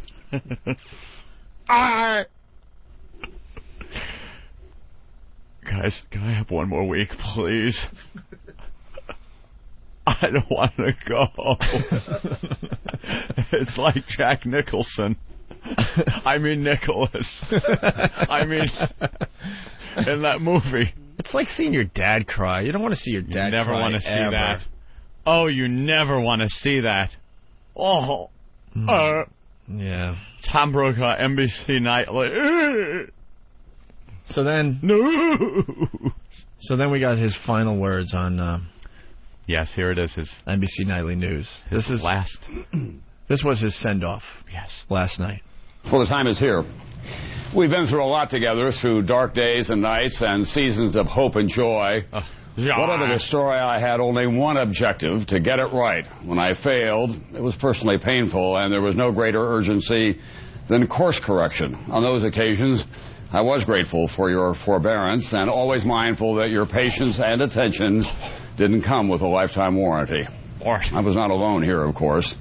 I am simply the most conspicuous part of a large, thoroughly dedicated and professional staff that extends from just beyond these cameras across the country and around the world, in too many instances in places of grave danger and personal hardship, and their family to me. What have I learned here? More than we have time to recount this evening, but the enduring lessons through the decades are these. It's not the questions that get us in trouble. It's the answers. And just as important, no one person has all the answers. Just ask a member of the generation that I came to know well, the men and women who came of age in the Great Depression, who at great personal sacrifice saved the world in World War II and returned home to dedicate their lives to improving the nation they had already served so nobly. They weren't perfect, no generation is, but this one left a large and vital legacy of common effort to find common ground here and abroad in which to solve our most vexing problems. They did not give up their personal beliefs and greatest passions, but they never stopped learning from each other, and most of all, they did not give up on the idea that we're all in this together. We still are, and it is in that spirit that I say thanks for all that I have learned from you. That's been my richest reward. That's Nightly News for this Wednesday night. I'm Tom Brokaw. You'll see Brian Williams here tomorrow night, and I'll see you along the way. So thanks for the memory. Tom, thanks. That was great. No, I really want to. Come on, Tom. You got to get in. No. Take his mic off. I'm not giving up my... Take his mic off. Get him out of the seat. We got to get him out of here. Come on. Turn the music off. I'm staying. Come on. Brian Williams is waiting in the wing. You got to go, Tom. I don't want to go. Go get your mobile home. Go. Give me another week. Look, I'm through. I don't want to retire anymore. I don't want to retire anymore. Please, can I stay just a little while? I want to stay. I want to stay. What the hell am I supposed to do? Take a motor home and to see my daughter? Have my Hummels fall off the roof as I drive away with the candles sliding? Find my wife dead with a vacuum cleaner going and her shoe slightly askew. What a horrible day that will be. I just want to stay here on NBC Nightly. Come on. Who wants me to stay? Raise your hand. Come on, put your hands Tom, up, guys. Look at the TV. They already got the new commercials for Brian Williams. Your yesterday's news. Yesterday you're drinking champagne. Today they got the new commercials on TV. Ain't life a bitch? I walked out back yesterday and I saw my segment I did on the Berlin Wall coming down in the dumpster. It was horrible. All my work, all the work I put into it. My touching tribute to the brave souls that lost their lives on the Challenger. It was sitting there on banana peels and garbage juice. I pulled Brian Williams aside and told him there is no greater thing than to be a communicator to the... And he was like, yeah, whatever. Whatever, Tom. My seat now. I was there getting my mic turned off by Opie. No, I didn't do that one. But it is time for you to go, so maybe that made sense there. Please, just a little bit longer. Oh, please stay, Tom Brokaw, just a little bit longer. We want to do the news just a little bit more. And if Brian Williams can go fuck himself, then I'll stay a little longer. No? No, it's over, Tom. I'm sorry. We already had the commercials running for Brian Williams. You're done. Wear the old fishing hat. Talk about the loons by the lake. What am I supposed to do? I was in the woods and I got lost. I was so scared. What the hell am I supposed to do? That's for you to figure out, I Walk guess. around? Maybe I could get the Tom Brokaw Little Rascal Scooter. That'll be dignified. After being the great newscaster for so many years, there I'll be. Oh, let me turn the lights on. This is a great fucking life I have now. Listening to the old bags screaming all the time. There I was on top of the Berlin Wall as it came down. And now I'm hearing, Tom, time to take out the garbage. It's your turn. She has no clue what I went through. There I was, the end of an era of the communists in Russia. Yeah, you were there when they took down the Berlin Wall. Came down. Remember the shot of me giving the news as the big heavy hammers were coming down on the Berlin Wall? Remember that? Yeah, you had a lot of youth back then. Now I get, put the goddamn seat down, Tom. I like the toilet paper coming out under the roll, not over the top. Like it makes a difference. What? I makes a... Sometimes I have trouble catching my breath. I don't know why. Like it makes a... Tom, you have no place else to go. I have no place else to go. I got no place else. I got nothing. Don't you do that. Don't you do... Can remind you of your lines, Tom. Now that you're older. It's over, Johnny. It's over, Tommy. It's over, Johnny. It's over, Tommy. Don't you do it! Don't you do it. Don't you. I got nowhere else to go! I got nowhere else to go. I got nowhere else to go. What do I have? What do I have? I got nothing else. You have nothing else, Tom. Except a gerbil in his asshole. Allegedly. Hear that old gag. That old gag. It's done. You're finally done there, I'm Tom. done. I'm going to have to take some time and sit. I agreed to do other stories for NBC, though, and I'm sure they'll really pay a lot of attention to that and give it a lot of time. Of course they will. I want to do my documentary on the whippoorwill. I'm sure they'll just promote the shit out of that one.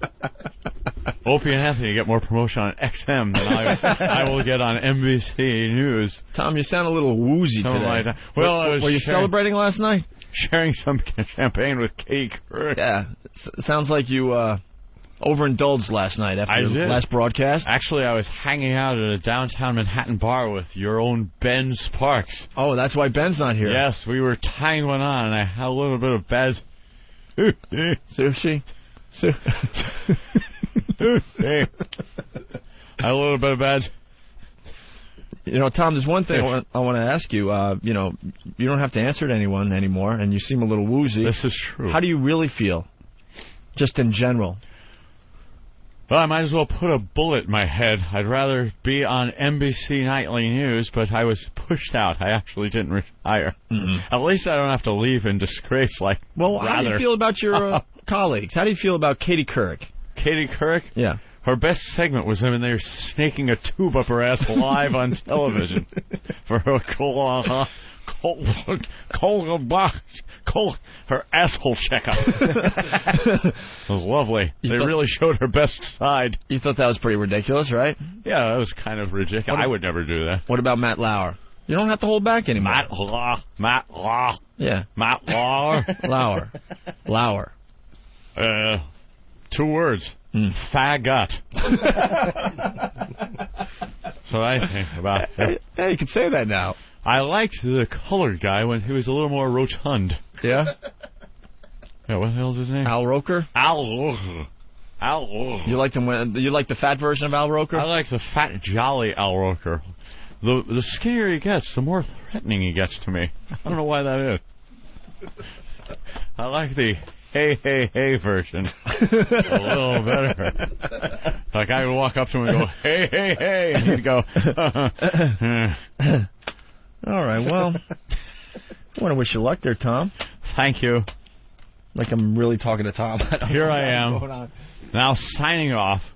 Yeah, for the last time. For the last time. Oh, please, I'll be back on this program.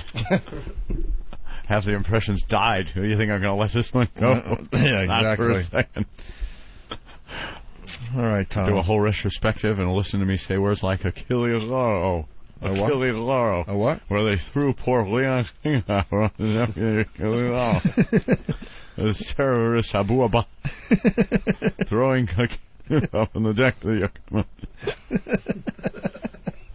JFK Jr., remember my report when he went down? Oh, yeah. And they took the Navy ship Grasp. Right. And tried to find his body and that of his nagging wife that killed him. If the bitch only would have gotten off the cell phone and kept her yap shut, perhaps he would have landed.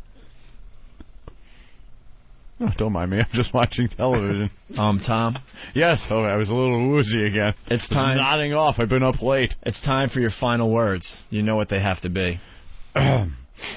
Is it NBC Nightly News? No. Is this...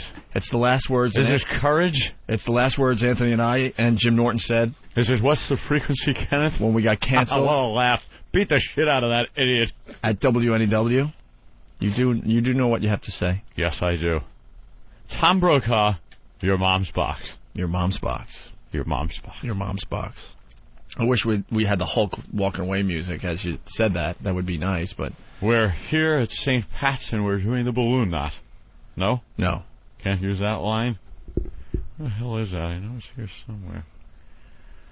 Press a button and pull a chain. How comes the chocolate choo-choo show? There it is, Tom. There it is. Your mom's box. It's time to go, Tom. I say these words. Your mom's box. Goodbye. Goodbye. Wait, now that was your final words. It has to be your mom's box.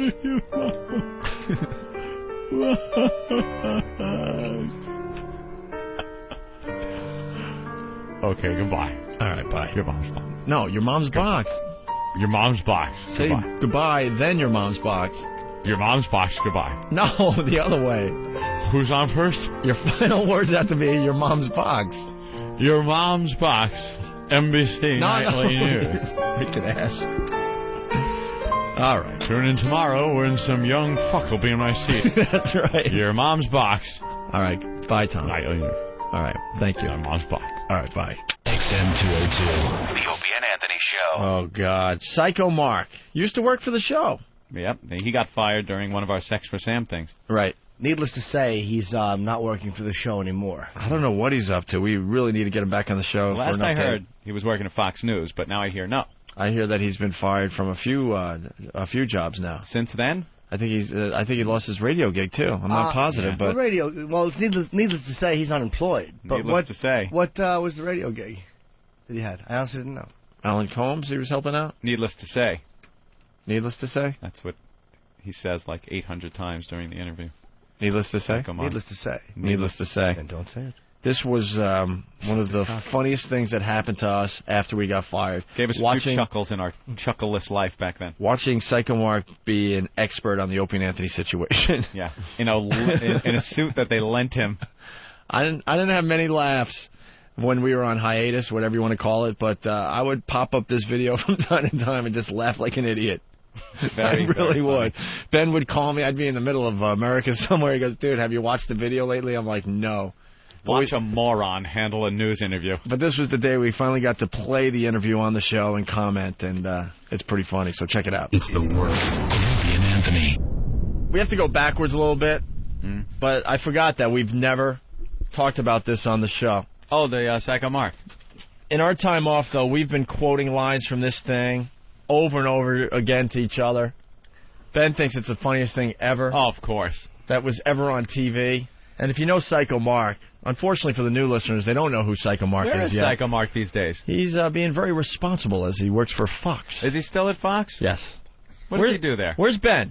Ben would know. See, now here we got another guy doesn't mind the U2. That's the problem you get when you play music on your radio show. You know? Ben. We could play like Hank Williams Jr. and there'll be a ton of people going, all right, now the boys are talking, and then the other people will turn us off. So, we understand that game when we go to music here and there. Here comes Ben. He was just by the water machine. Opie getting a little drink. There he is. Trying to water down his hair. Keep it calm today. Ben. Yes. We're going to play the Psycho Mark. That's hilarious. This is hilarious. What is Psycho Mark doing these days? He's producing Alan Combs' show with is that what he does? Yeah. Oh, that's right. He does. He's producing a radio show, and he also still works cameraman at Fox. No? So, yeah. Fox and Friends are one of those shows. But this is hilarious because he's naming cities you guys weren't even on. And I remember when this happened, Opie called me, and he's like, what the fuck is he doing? Yeah, he's way out of... He's saying how he knows the leader of the Catholic League, how he's a friend of his. This was the first guy... He just lost his mind. Yeah, this was the first guy that was even remotely involved with the show that was talking. This was... When did this air? This was the day after. Was it the day after we got fired? Or canceled. Whatever, yeah. Yeah, canceled, at this fired. point, whatever. It was a Friday. It was a Friday morning. Yeah. Because the thing happened on a Thursday. And so he was like the inside guy. Well, because they were trying to get, it was such a big thing, the sex in St. Pat's, that they were trying to get anyone on their air. Yeah. They wanted us, obviously. They camped outside our residence for, I don't know, off and on for a couple weeks. They wanted anybody involved with the show. Anyone. Steve, Rick, anybody. Ben. Yeah, anyone that was even our close. Agent. No one people was that talking. worked for Viacom. No one was talking except Psycho Mark gave the exclusive interview to Fox and Friends. And they even goof on him a little bit at the beginning because he's wearing a suit, and he never wears a suit. He's like... They're goofing on the fact that he's clean and he's got to give the suit back to the guy he borrowed it from. Right. I guess they pick him up.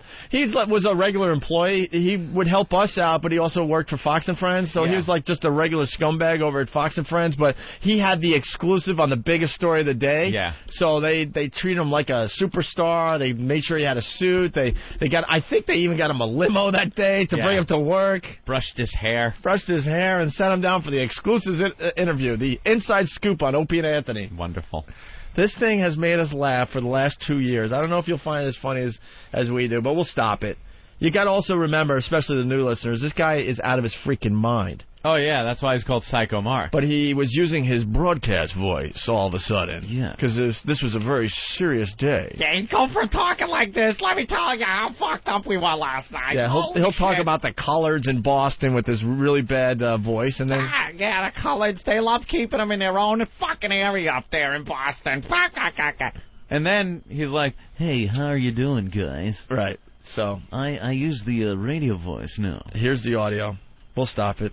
Unfortunately for a couple of guys who are making millions of dollars a year, Opie and Anthony in New York City, they were fired yesterday after a couple was caught having sex at St. Patrick's Cathedral, and it was all being broadcast on their radio show. Joining us now with some exclusive details is a member of that cast, Mark Walsh, better known to Opie and Anthony, on those Opie and Anthony listeners as Psycho Mark. Hi, guys. How are you? Good. Thanks for having me on. Hi, guys. Good to have me on. How are you? Thanks for having me on. Yeah. Like he's a general talking about the war. Right. Thanks for having me on. And like Jim Cook. And right after this interview, he went right behind the camera again and filmed Fox and Friends. Yeah. Thanks for having me on. Wasn't he miking people back then? Oh, that's what he was. That was what his job was. He would put the little microphones on. Thanks for people having me on. Before the interview. Anthony, on those Open Anthony listeners, as Psycho Mark. Hi, guys. How are you? Good. Thanks for having me on. Mark, it's a thrill to see you again, especially clean. Thrilled to see you again. Thrilled to see you They see again. him every day as he's miking the guests. He works with you. He works with you idiot. That'd be like me going, "Hey, Jimmy, thrilled to see you again." Right. Like, oh, he doesn't stop by very often, but good thing he's here today. All kidding aside, Ann, thanks for having me on. Oh, no problem. You're making it sound like he's their expert for things in the media. You know, he comes from time to on from time Good to time. to see you again. Like you said, the war correspondent. Yeah. Especially clean. Yeah, exactly. With a suit and everything. I know. I didn't know you I feel like a pundit, you know. Give it back to John Scott at the end of the show. That's part of the deal. Fair deal. But, Mark, let's talk seriously what happened. Fred was the one, our producer here, to inform you about what happened. You've talked to Opie and Anthony since. He did not. He did not talk to I'm us. watching this at home going, Mark did not talk to me. No. Mark didn't talk to Anthony. Anthony and I pretty much shut off our cell phones and went into hiding. Yeah. My own mom and dad didn't talk to me. No one talked. No one talked to us. And Psycho Mark we were was pretty not, damn depressed about losing our careers. No one was talking to us. Psycho Mark was not spoken to. I didn't talk for a week, maybe 2 weeks. Did you hear the first line? I've memorized this thing. It's so funny. What happened? You've talked to Opie and Anthony since. What's their feeling about getting Well, it was banned? a huge thing, needless to say. I mean, needless to say, the entire stunt was a bad thing. Psycho Mark. Wow, adding some real new information there. It was bad thing. This is a guy that held up the C word on live TV for us, but all of a sudden he's going to throw us out to dry there. Well, it was I guess a out bad to dry. thing. Whenever you use the term needless to say twice in a row, you have nothing to say afterwards. Needless to say, I have nothing to say, nothing to say. Let it be known, we've never said this. He was the guy that held up the CUNT sign on live TV. Yeah, that was him, wasn't it? Yes, it was. Yeah, he's also the guy that jumped on the front of the Voyeur bus and hung onto the windshield wipers Right. as it drove down the street, pounding, "Let me in, let me in," and bragging that he hid an ounce of pot somewhere on the bus, so they had to take the bus apart. Oh, when that like ants take apart a grasshopper. That's what they did to the Voyeur bus because Psycho Mark was bragging that he hid an ounce on it. Guys, they're arresting us right now. Yeah, they're arresting us, but I hid my pot in one of the seats. They'll never fucking find it. Oh, I gotta put on my smooth guy voice. The cops are coming. This is the same guy. I mean, we love the guy. Trust me. Oh, don't get us wrong. We love the guy. This guy's a pisser. He does great radio for us, but this thing is unbelievable. Here to inform you about what happened. You've talked to Opie and Anthony since. What's their feeling about getting Well, it was banned? a huge thing, needless to say. I mean, needless to say, the entire stunt was a bad thing. What happened was entirely wrong. And the boys are very upset that it even happened. The boys. The boys are very upset. The boys. Oh, my God. The boys. It's like a father talking about his kids. The boys are very upset with what happened. Well, I won't do it again. Needless to say, I mean, it was needless to say a bad thing. The entire stunt was entirely wrong. It's like, Jesus, they got 4 words he's saying. He's beyond nervous, though. This is his big what I'm moment saying in the spotlight. is needless. Yeah, the boys are really, they knew they had to get the papers, Needless to say, needless to say. What I'm saying is needless to say. Yeah. Then we're up to the Entire. part. The boys are very upset. I know. I was listening to that. It's hilarious. Oh, the boys. It happened. What was at stake here was a trip to the Sam Adams plant up in Massachusetts, and whoever got the most points would get the free trip, right? Exactly. And the way you get points is You go around town, and the couples would engage in lewd acts in different places. So they. All right, listen to me. And I just remembered something. Didn't he go with you that day? What's that? Yeah. He followed you that Yeah, day yeah, with yeah. your couple. Yeah. So he was actually in there. So far, he's got the facts straight, though, except the fact that he talked to you. The boys were upset. Right. And the reason, by the way, needless to say, that he's working at Fox anyway is because he got fired from his job at WNEW. And why did he get fired? For the 2nd annual Sex for Sam contest, when he took his couple into our boss's office and made them have anal sex on the couch of our general manager while our program director was looking through the glass door going, "No, don't do that." No. And Psycho Mark spun his head around, looked at our program director, and said to his couple, "Guys, go for it." Yeah, live on the air. What was the program director doing besides instructing the girl how to relax before she took a cock in her ass? You just won't let that go, that you didn't get your raise before you got fired. Wow. Wow. Anyway, so this is who they have on Fox and Friends. And here's our pal, but I think it's just hilarious. In different places. So they'd have sex in different places. Exactly. For points, and then someone picked the St. Patrick's Cathedral, and even with a 40-second delay, well, what happened before the show was, and it was explained to everybody that took part in the show, do not go to St. Patrick's Cathedral. That is a flat-out lie. That's a lie, too. We didn't even bring up the word St. Patrick's Cathedral. Church was on the list. Yeah. We kind of told the people, did we even tell them to steer clear of the churches? I don't think we did. No, not really. I think it was on the list, but we assumed... We were going to control it from where we sat. Yeah, we did a great job, didn't we? We weren't going to take any calls from, a church, but... Or if we did, we were going to, play it in a way that we would have probably saved our asses. Yeah.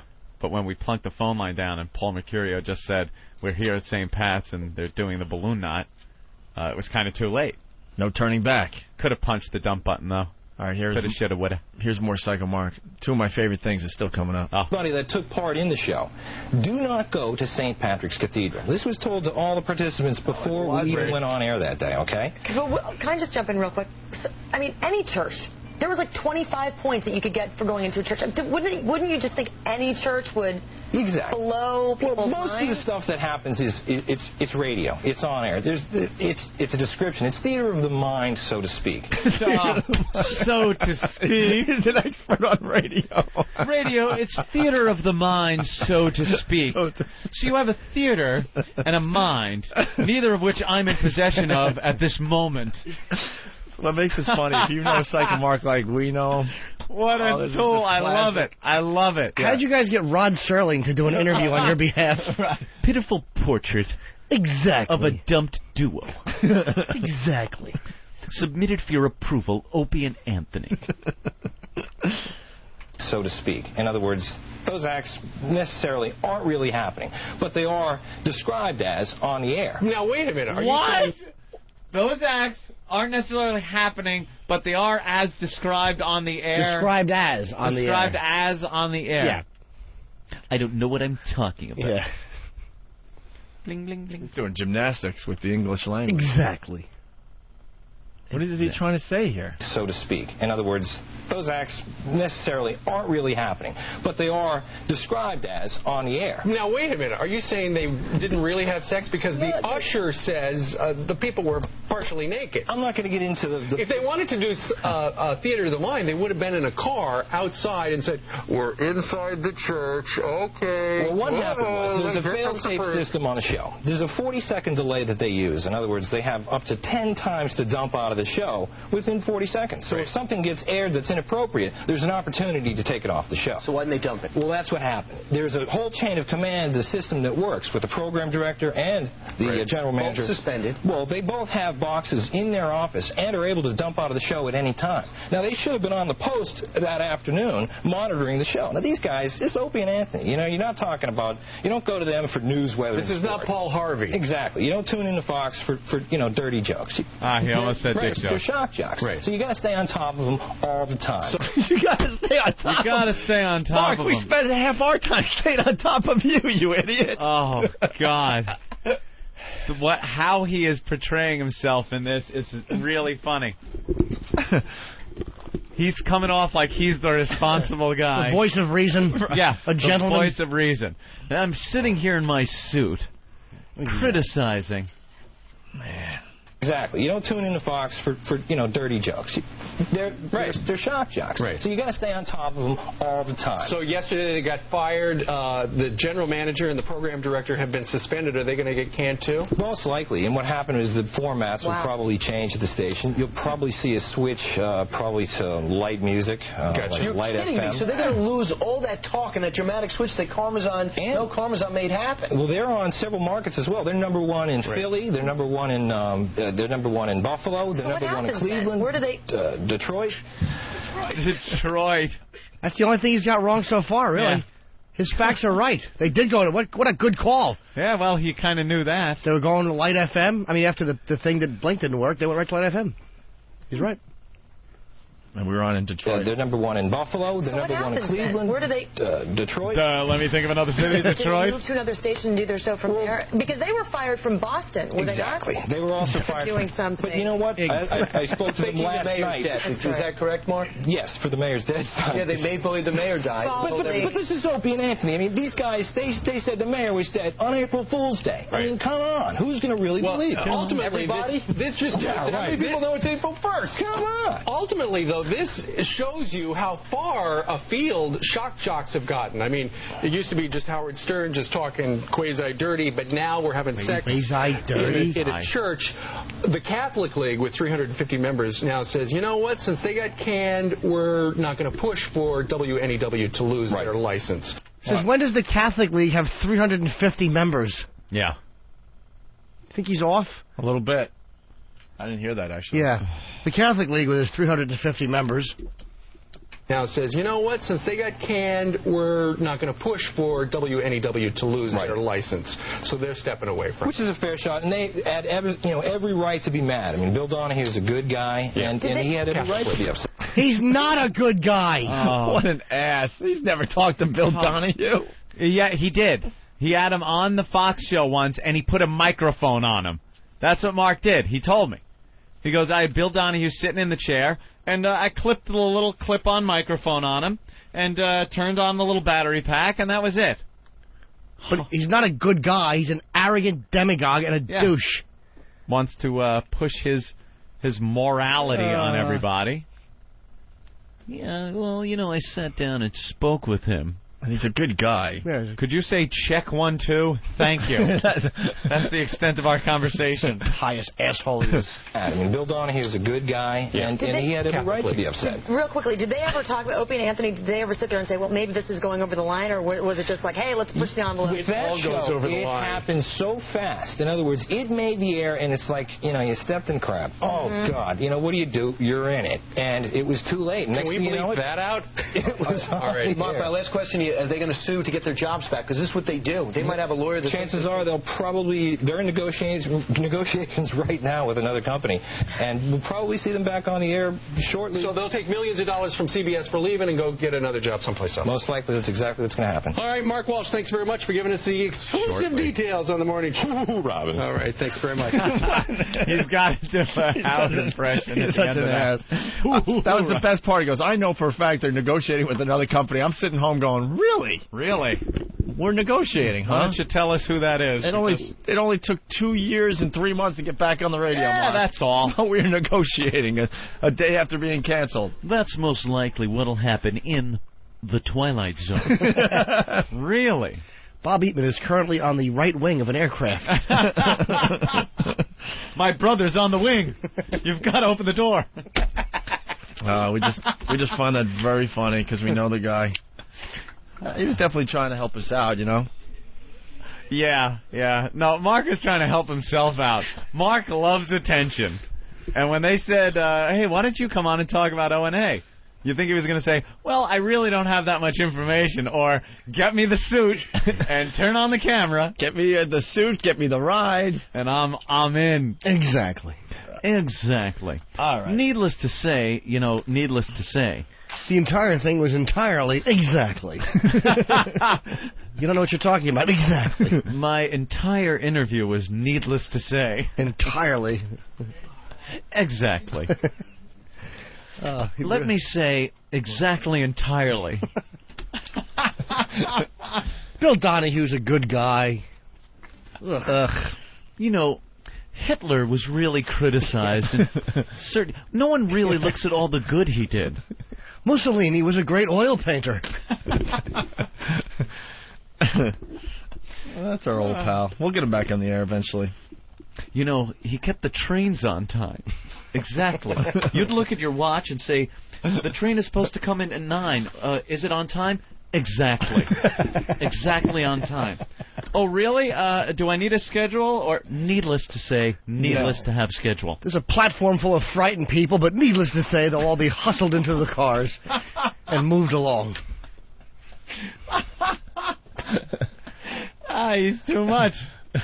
Exactly. Yeah, it's going to be hot on those cars. Exactly. Needless to say, they should be hosed down. Maybe give some chocolates to the people at the next station to hose them down. Oh, they were indeed kept together when they had arrived at the family camps. And before they got on, there was a discussion, don't go to Auschwitz. Don't go to Auschwitz. Exactly. The Opie and Anthony Show. Anyway, we're going to play a bit. I don't want any part of this one, actually. Why? It's that whole Connor Peterson thing that you guys get into. Hysterical. You guys just laugh like little girls when we bring up the Connor Peterson case. Hysterical. And I don't know. I remember that this was the time I got very uncomfortable because I think you two basically went off on a tangent about really bad baby T-shirts. T-shirts that they make for babies. Yeah. Oh, yeah, there was a website or something? T-shirthell.com. I don't know. You know what? I have to listen to this bit again because I really don't remember this one. So take a listen to this. It's the worst of Opie and Anthony. Do we have that story about the... Which one now? The babies' T-shirts. Oh, I think so. Somewhere in this pile. Because I was laughing at the fact that they were outraged by the one that they used as an example. Shock and awe for baby T-shirts? Baby T-shirts. Now, these kind of risque, kind of shocking T-shirts are available for little infants, for babies now. Mm-hmm. And they're kind of funny sayings. With titles like Hot Babe, Mommy's Little Monster, Diva... Serial killer. 10% cereal spelt like cereal, like what you eat. Cereal. Yeah. 10% soft spot, 90% bitch. There you go. Is that a shirt? Yes, it is. According to me now, it is. That's very funny. I just chimed in with that and made it up. That's a good one. Thank you. But I was reading their examples, and there's an outrage because of these shirts. But the examples they give are nothing compared to some of them I've seen. Well, here's one that they're really pissed off at. A T-shirt that says, "Bitch, better have my bottle." Oh, that must get them angry. And Sir Craps-A-Lot. Sir Craps-A-Lot? They're among the hottest sellers. You don't like Sir Craps-A-Lot? No, I don't. Just say Ben on it. There's another baby T-shirt, Anthony. Yeah. That says, "My mom puts out." Wow. I like that. That's got now. I've never seen these. And then the mom is quoted saying, "But I'll bet my husband wishes it was true." And I hate the one that was tasteless though. That one from California. That there was only the one kid that wore it, and it just said "glub glub glub glub glub glub." You're so obsessed. I don't really understand why, but you're so obsessed with that trial. Thank God that trial is just about over. What trial?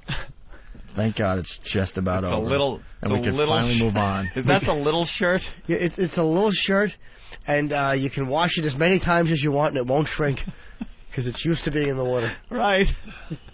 And it's got a little arrow pointing one way and says, "I'm with mommy who wouldn't shut up." No? Ooh. Oh. And another T-shirt, Anthony, that says, "Where's all the bitches at?" Where's all the bitches at? Now, you're saying these shirts are tame compared to the other ones that you've seen out there?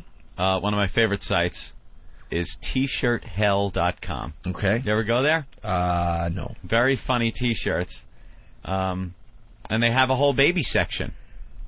And these are much better than the ones they give examples for. Imagine you're a little toddler wearing a shirt that says, "Now that I'm safe, I'm pro-choice." Oh, that's kind of funny. I tore mommy a new one. Another one reads, "Chinese delicacy."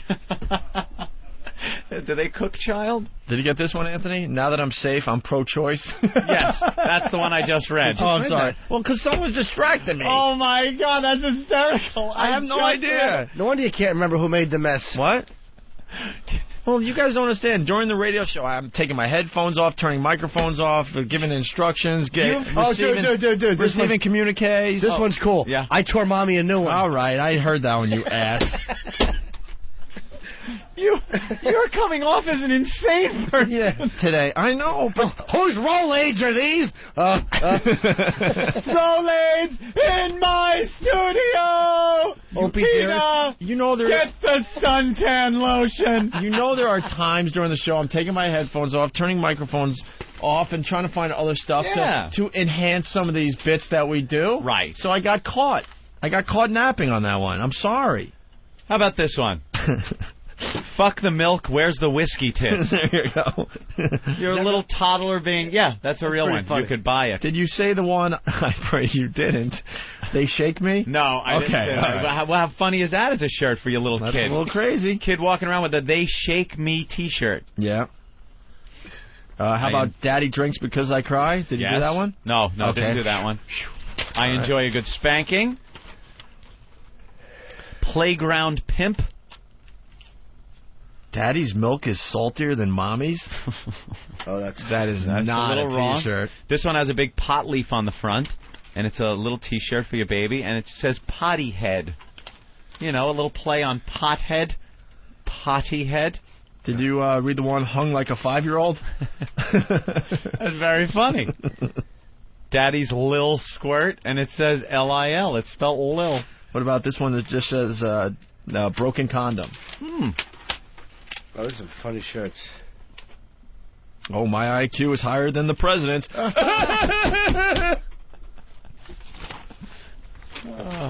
The old I can kick your baby's ass. Yeah, those are a little more offensive than the examples they gave. And I hide my crack in my diaper. There's one from... This is a weird one. If you're in Florida in 1981, don't lose your head. Oh my God. Oh my God. Then there's ones, T-shirt hell is great. They have T-shirts for everybody, not just for kids. There are some really, really offensive ones. Arrest black babies before they become criminals. I mean, that's what it says. Jesus. I thought that was a boss post. Who the hell would get that? This one, really offensive. You know the I Love New York shirts? I Heart New York? Yeah. They have I, and then in place of the heart, they have an airplane, a jet aircraft. I Plane New York. Oof. Yeah. People, I mean, it's T-shirt hell, and this is in the extreme section. But I would defy anyone to walk around wearing one of these. Jesus did it for the chicks. Abortions tickle. That's funny. Oh, my God. Great White kill is a headline on a shirt. Great White kills every single one of its 100 fans. Wow. I swear I didn't know she was 3. That's my favorite one. Oh. I didn't know she was... If Asians were so smart, how'd they wind up with such tiny dicks?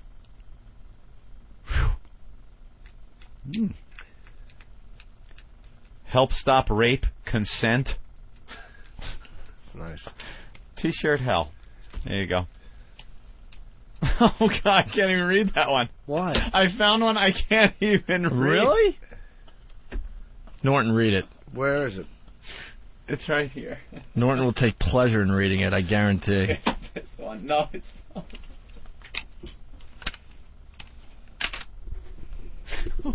He's laughing. You're not going to read it? Of course I'm going to read it. I just want... Is it a ton? Yeah. Love him or hate him, Hitler killed a ton of Jews. Holy yes. Are you insane? Who's walking around with that? Yeah. Byron. Picture of Hitler. Right, Byron from yesterday, sure. XM202, the Opie and Anthony Show. Oh, Anthony, the food's here. So we're going to go get a plate of food, but in the meantime, it's Reverend Al. When he got divorced, we got the news, and we did this thing that I forgot, but I'm sure it's funny, or we wouldn't have picked this to do right now. It's the worst of Opie and Anthony. We have a few stories in the paper we got to get to. Reverend Al, Anthony. I love this one. Reverend Al Sharpton and his wife Kathy enjoying themselves at a National Action Network dinner in April of 2001. Nice picture of Reverend Al, and what looks like, I have to say it, a man. Dude, what the hell a transvestite. Reverend Al's been getting a lot of serious airtime over the past few years. and I didn't even know he was married. He's been married 24 years to a woman that it's a guy. Well, if you just saw the picture of this girl and put it on the website, I would say that half the people would guess that this is a man. All kidding More aside. than half. All kidding aside. Look at that. Everyone would think it's a guy in drag. Without Reverend Al in the pic, I know this is radio, but let me take a look. Maybe we'll get the picture up online. Look at that. That is a man. You would say that's a man, right? I would bet a lot of money that's a man. Absolutely say it's a man. Big shoulders, man. The face is a man's face. That is a man's face that Reverend Al's had to kiss every night for 24 years. Maybe it's just a bad picture. Do you think? That's been known to happen, Let me take a little quick peek because All right. I got to get. Yeah, big. Oh, big head, big shoulders, and it's a man's face with like a weave, like a big Jerry curled weave on it. It looks like Jackie from Risky Business. This is the first time I feel sorry for Reverend Al. I didn't know he was bedding that for 24 years. Yeah, well, here's the story. Reverend Al and wife to split after 24 years of marriage. Al Sharpton and his wife Kathy are splitting up. The couple who announced the separation today, Sharpton's representative, blah, blah, blah, confirmed to the Daily News. It's entirely amicable, the representative for Sharpton is saying. Of course it is. It's always amicable. It's always amicable in the news. All right. They are on the best of terms, but at this point, their daughters are grown and they want to pursue their separate interests. Are they dodging them? Rumors the couple had grown distant have dogged Sharpton for months. So this rumor's been out there a while. Yep. All right, blah, blah, blah. Kathy is getting back to entertainment as a consultant, Al Sharpton told the News. In July, she runs on her track, and I run on mine. That's what we promised each other when our kids got older. God damn, these headphones are going to drive me absolutely nuts. I don't think it's the headphones. Mine are clipping a little bit there, too. They're now clipping? Yeah, I think it's something with the... All right, something. sorry. It makes me stop talking. Just talk. All right, Sharpton met his future wife, Kathy Lee Jordan, in 1979 when she was a backup singer for his mentor, James Brown. Looked like Michael Jordan. So she used to sing backup for James Brown. Really? They married in Vegas. The couple have 2 daughters, 18 and 17. Blah, blah, blah, blah, blah, blah, blah, blah, blah. I'm just trying to get to the good stuff. Last night, Sharpton was to attend rapper Sean P. Diddy Combs' 35th birthday party. Oh, did he show up? With actress Robin Givens, ex-wife of boxer Mike Tyson. Reverend Al was supposed to go with Robin Givens? Is that what they're saying here? Yeah, it looks like that, right? Sharpton told the News. Sharpton told the News in July that he resented the suspicious minds. Wait, he's hanging out with Robin Givens, or are they just friends? Who knows? Reverend Al, now he's got a TV show. He's been a presidential candidate. He's on all kinds of shows now. He hosted SNL and did a good job. The guy is now kind of a little power base going for himself. He's probably getting nicer women that are coming up to him. Yeah. If he's hanging with Robin Givens, it's better than the guy he's with for 24 years. That's a man. I'm going to defend Reverend Al. It might be just a bad picture. The name of his TV show is called I Hate My Job. I hate my job. It's one of those black shows, so it should be called I Have a Job. Sorry. It was easy. 1 minute I get blasted if I have all men around me, he said. Then I get blasted if I have women. What does that mean? He'd get blasted for having all men around him because one of them's his wife. Oh, that is a guy. Yeah, well, let's bring Reverend Al in the studio. I am outraged. Here he comes, Reverend Al, everybody. No, I am outraged. His first appearance on the new Opie and Anthony show. I am outraged. Why are you outraged, Reverend Al? Why? You saw that picture? Yeah. I am outraged. For 24 years, I've been banging Samuel L. Jackson. You'd be outraged, too. Look at her. Yeah, she looks... Look at that picture. I am outraged. Yeah, your wife looks like him with the wig, sure. My penis is filing a complaint against me. But I had to be with that for 24 years. Look at her. Doesn't she look like Tina Turner? Turner. After Ike hit her in the face with a phone book. Yeah, there you go. She looked just like her. You confused me a little bit there, Reverend Al. Look closely. She looked like a girl you've seen in the movies, doesn't she? Not... If you've seen the movie Gremlins, the one that dressed like a girl, look at her. Ugh. I am outraged. Why I gotta be with that? I'm dumping my wife as fast as I can. The grounds for divorce, she looked like a man. I'm outraged. That's horrible. Reverend Alex should be getting some good pootie-tang these days. She ironed my shirts and folded my socks, but after 24 years, I'll need some younger box. You got some rhymes about that. I need it. I'm a rhyming motherfucker. It is very, very sad. Very sad when a marriage splits. But she looks like Dennis Rodman with a couple of tits, doesn't she? I can't sleep with this woman no more. Wait, she does look like Dennis Rodman. Of course she now does. You got it, bro. I am outraged. Dennis Rodman in a wig and clown makeup. Please. She looked like a woman when you're standing behind her, but when she turns around, it's Bill Cosby with a vagina. Behind a vagina? No? It's good. Yeah, that's creative. I'll give that one to you. You gotta give me... I'm outraged. After Pablo's appearance, I'd definitely give you that one. Thank God I could get this shit out without being stepped on.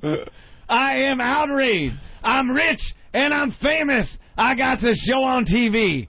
I'm gonna find me a woman that don't stand up to pee.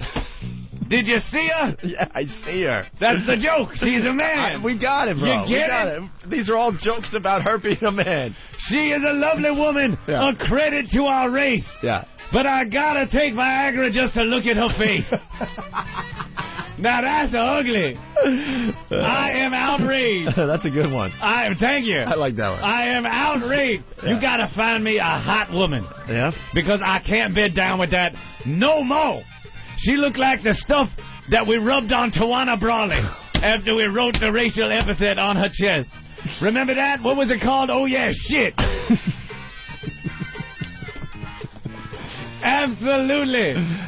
I'm outraged. And as I leave, let me say, I'm dumping my wife because her ass got too fat. Now, Reverend Al's got one question. Where the white women at? I want where's the black prize? I need the blonde. I am outraged. There he goes. Reverend Al, everybody.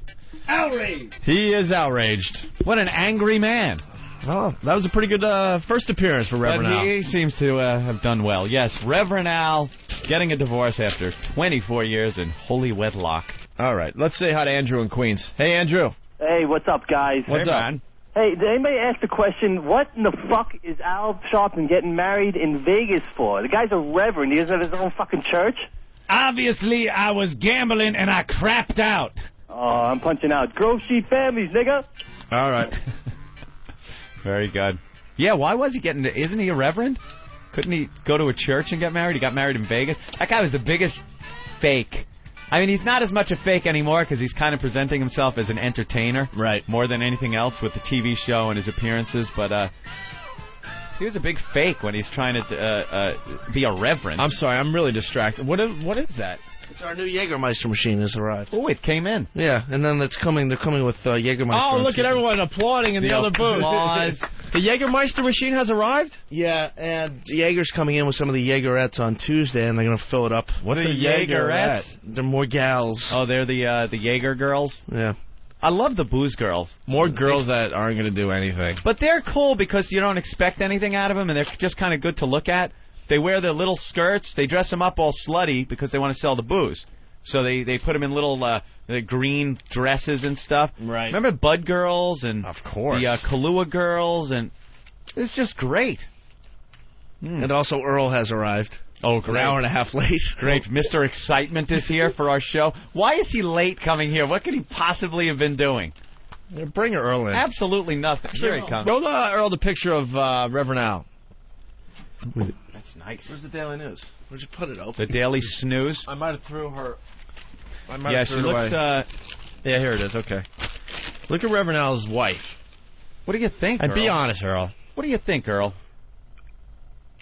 That's a dude. Yeah. That's a total dude. It's a guy. It looks like a guy who became a... Oh, my God. Well, someone said it looks like... Well, someone, and Reverend Al himself, wink, wink, said that it looks like Dennis Rodman in a wig. Yep. With clown makeup on. Maybe it's a bad picture. Yeah, it's probably... I hope it's a bad you know something? picture. If I didn't know he was married for 24 years, he was obviously hiding her and ashamed of her. And he's hanging out with Robin Givens now. All right, Earl, you have nothing. What? What'd I do now? Earl. So Earl said today on the show, it looks like a guy. Thanks, Earl. Thanks, Earl. Anything else before we shut your mic off? What'd I do now? The problem is you did nothing. You asked me for a comment, I gave one. All right, very good. There he goes, Earl. Another brilliant appearance from Earl. Earl, coming this summer. A black man dressed all in black.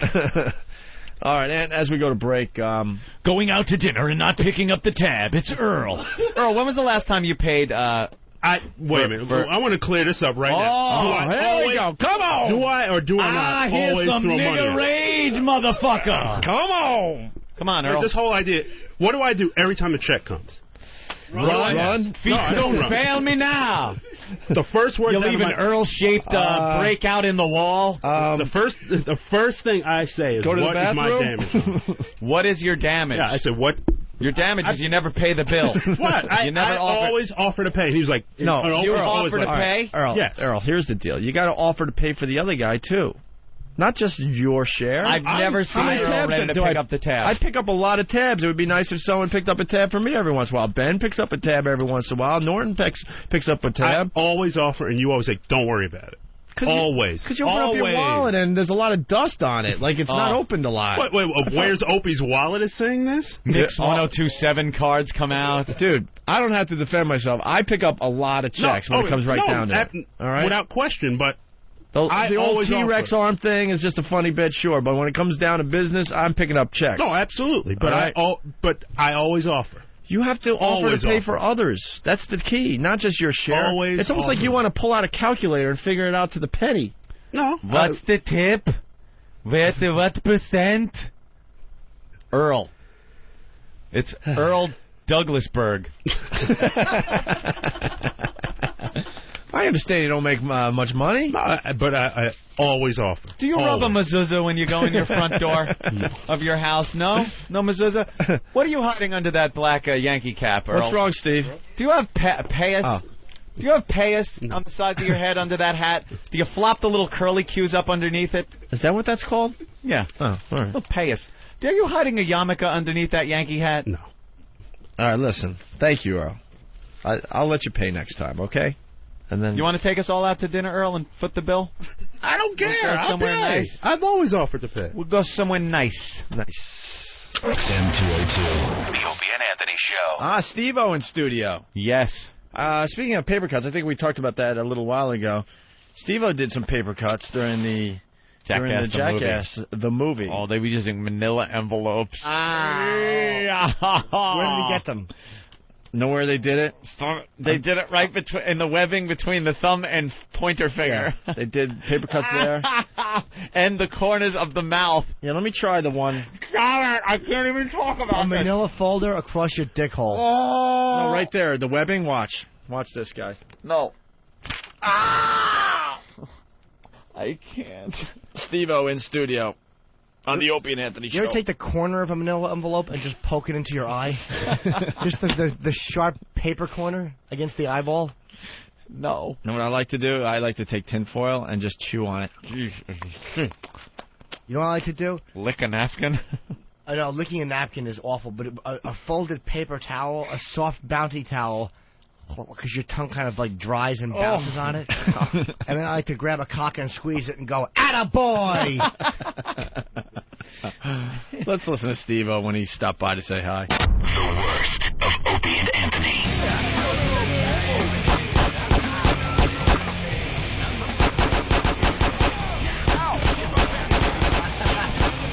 And we're back with the Opie and Anthony Show. Turn down the music. Anthony's playing GTA live on our program, San Andreas. Wow, you got out of that mess, Anthony. Here, have Steve-O. Actually, Steve-O's still passed down the hall, but I think we just woke him up. Get somebody in here to play Grand Theft Auto while we talk and get this show on the road here. Oh, the cop almost got me out of the car. Get the hell out of there, Anthony. Nice. Ran over two cops. He's back on the road.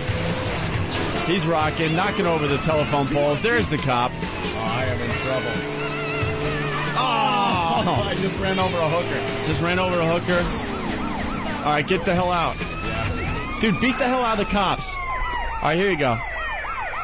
He's out of the car. He has no weapons. punch that guy. Oh, they're shooting at you, man. Oh, my God. Oh.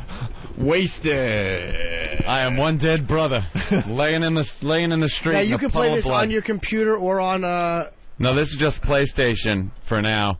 They said in, like, July they're going to have a PC version. Which would you prefer? PC. Why is that better? First of all, I'm not a big PlayStation controller guy. I'd rather have the mouse and keyboard, because I always get confused with these damn controllers. They never make sense. I'm going to have to get all reacclimated to PlayStation controllers. Anthony, this show is just getting worse and worse, by the way. I can't tell if it's the game or Steve-O. No, Steve-O was passed out near the elevators. We were able to get him inside the XM facility, but now he's passed out right outside the studio, right? Is he on the floor? Fast asleep on the floor. He is fast asleep. All right, well... This looks really fun. Oh, yeah. This guy's just shooting everybody. We got Steve from FoundryMusic.com is blowing away the homies as he's running down the street. Nice. Whoa, you're shooting homies in the back. You're so calm. All right.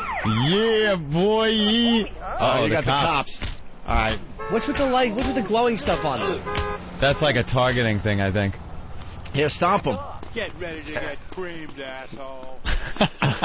Yeah, this dude Hey, is... Steve-O. You're up, man. This dude is a bad mother effer. Uh-oh. You hear me? All right, it's you and the That cop's cop on now. ya. Dude, don't run away from the cop. Take it You to don't him. have a Take weapon? it to him right there. Take it to him. You got scraps, huh? Nice left You hook. got scraps, son. Yeah. Oh, you're kicking his ass, Steve. Oh, he's down. Stomp him. He just stomped the cop. Cop's back up. Oh, yeah. Is this what you guys call radio? Yeah, we play video games. I'm not even in this video game, man. This is total bull. Oh, you're dead. You're so dead. Now you're gone. No, he's still happening. Oh, he got on the cop's motorcycle. Oh, he just hit a pole. He's trying Come to get on, the hell out of Steve. there. Come on, Steve. Get on the road. What Here are we you go. doing? All right. He's getting the hell out of there. He's hitting walls. You're not too good on the motorcycle, are you? So far, he's outrunning the cop, though. How many? He's got two stars. The cops are after him. So the cops are kind of after him. God, you guys really have mellowed out since I saw you last. Yeah. You have no idea. This is what we do. We just watch video games and do the play-by-play. We do play-by-play of video games. That's what the show's all about. What about these video games I'm in, man? Why don't you play my video games? Yeah, which ones you got? I'm in Tony Hawk Underground 2. Right. ESPN NFL 2005. Yeah, but do you get to kill anyone during the Tony Hawk game? There's no crowbars over the head. Gets to kill you? I know, the skateboarding video games are kind of like, you know, I need more blood. I shouldn't say it, but I don't play any video games. I need more bloodshed. Your life is a video game. What the hell do you need video games for? Yeah. You're a live-action game. All right, the homie's off the bike. As soon as he gets killed, then we'll say hi to Steve-O. Man, he's taking the cops out still. Oh, you're he's done. got a nightstick. Oh, you're so done. Nightstick against the gun. Oh, the cop's taking you out. Oh, he knocks that cop out. I don't think this game is going to do anything for racial harmony. No, not at all. All the cops are white, and all the bad guys are black guys. What's the name of this game? Accurate? All right, the homie stole the cop car. Jesus. Now there's 3 stars. Oh, you're up to 3. Steve from FoundryMusic.com. He's not going to get out of this one. Not at all, man. All right, he's tooling down the road in the cop car. Oh, head on with another cop. His car's smoking. It's looking really grim. He just ran over a cop. They got the helicopter cops out now. You are so done. Oh, they got him in a corner. His car's on fire. Get out! Get out! Get out of the vehicle! All right, the homie's running around. Oh, nice. He got out of it. I think he killed about 5 cops when the car exploded. All right, he's running. Oh, back. you got a shotgun? Oh, you're so done. They got the helicopters in the sky. You got a shotgun, though. That's pretty good. Oh, wasted. You're dead. So far, so good. I'm digging the new GTA. He was doing pretty good. Very good, Steve. Hey, Steve-O, what's up, buddy? Chilling, man. How you guys doing? Great. We're rocking here on XM Satellite Radio. Yeah, I think this is my first time ever on satellite radio. So I'm really? completely ignorant. Yeah, do we have no commercials whatsoever? You can do whatever you want. You can. Yeah, really. Yeah. You got no limits. Know what you should do? You should get the cursing out of the way first, because the first show we're allowed to say shit and fuck. Yeah, that's it. You just curse, get that out of the way, and then we do the fun stuff. Isn't that amazing? I was gonna say it's not like when I used to visit you guys that I had a lot of limits. Yeah, I know. You really didn't have any limits then anyway, so it's pretty much the same. Speaking of which, anybody got any grass? No one's got any pot? Where's your peeps? Yeah, what happened, man? Dude, I don't know, man. I flew from Los Angeles, and I stepped off an airplane like an hour ago. Really? Yeah, I was looking for someone like holding a sign that said Steve-O or something, but knowing my crackpot management, it's just nothing. Usually, I remember when you came in on the other show, though, you had a lot of people with you. Yeah. They're like videotaping stuff, and then you had D with you. Yeah. How's D? D fell off the face of the planet, dude. We haven't heard from her. Really? All right, you moved on from D. But I made it. I made it through a physical months after. Oh, you did? Yeah, a real point of concern. You didn't have the HIV? Yeah, no, like that was the one I got away with. With everything he does, that's the thing he's worried about. Yeah. Getting the HIV. But you're all clean? You checked out clean? Yeah. I cleared for life insurance. In a really shady move when my lawyer took life insurance out on me. Oh! What a smart move, man. Yeah. The lawyer's thinking ahead. That's a sure thing, just waiting to come in. Absolutely. Yeah. That's better than playing the stock market. They came up with a $3 million policy on my life. You know what the premiums must be on insurance for Steve-O? Yeah, but I don't know, like They brought me in for some special meeting and sat down with like a insurance consultant and we filled out all the paperwork accurately, but you know. Are there things that they can say you can't do now? We called me a performer, and I performed physical comedy. Oh, is that what they call it? Yeah, we didn't lie, but physical comedy. Yeah, swimming in a river with fucking bears, with trout on you. Man, this is going to be weird to, like, just swear. I'm, like, programmed not to swear on the radio. I know. It's going to be great when you go on regular radio now and you're cursing all the time. You know? Wait, what happened? Yeah. It desensitizes everybody. Why do you have shit and fuck on you? That's not. I do, yeah. I see the new tattoos. Oh, Yeah. my God. I got a bunch of... Oh, yeah, those are tats. Those are tats? Yeah, they're like prison tattoos, man. They're on his knuckles. One says shit, one says fuck. Oh, I got a big dick on my arm. Let me see that shit. You got a tattoo of a big dick on your arm. He's got a leaky penis on his bicep. Yeah. Why, Steve-O? Why? I don't know, man. Like, that's hilarious, man. I decided to... Let me see the famous one from the Jackass movie. Oh, yeah. What do you Yeah, he's got this There's portrait that on one, the portrait, but I want to see the one, the happy face that you got in the Hummer. Yeah, there's the Hummer tattoo. Chilling. I got shit fuck on my knuckles. I got a pot leaf on my one wrist, upside down pentagram on the other. I just carved an upside down cross into my That shoulder. shit fuck on your knuckles pretty much guarantees you'll be doing what you're doing now for the rest of your life. There's no other career choices you can make. Yeah. There's no branching off to maybe the executive sector of IBM or something. Yeah, but when I become a parent. Yeah, what are you gonna do there? Well, no, I'm gonna take the T and change it into a P. Which Ship? I can do. Ship, and then Truck? the U turns into an O, and so ship book. Ship book. Yeah, to promote nautical literature. At least he's thinking how to get rid of it. My uncle's a gay sailor in the Navy. So. Ship book. I like it. That's thinking. Dude, I don't think my uncle's really gay. He's the real deal, though, man. Who puts a leaky penis tattoo on their what was that about? Yeah, you didn't just decide to do that. That had to be a bet gone wrong or something. Nah, I was in this relationship. I was in a relationship with a girl that I was really trying to make work, and it wasn't going to work. So I tattooed myself in every way I could think Wait, of. that was done out of like being pissed off? Yeah, I was like. Yeah, you were mad at yourself, so I you wasn't figured... mad at myself. I was trying to get out of this young girl's life before I ruined it. Man! Yeah, how old was she, Steve? A real sweetheart. Well, she's almost 21.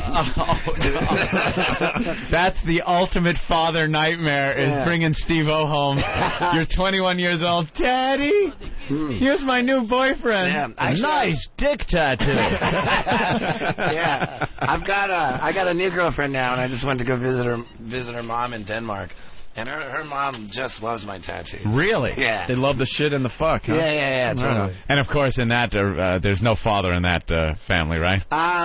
he left many years ago after he did the old touch and run, did he? I'm not sure what the circumstances are, but it's a great family, and my girlfriend's very wonderful. She's a big-time famous model. Oh, really? Yeah. That's pretty cool. He's getting the poo-ha, man. Really famous? Yeah. Let's brag about my girlfriend. Well, who is she? Can we see pictures of her?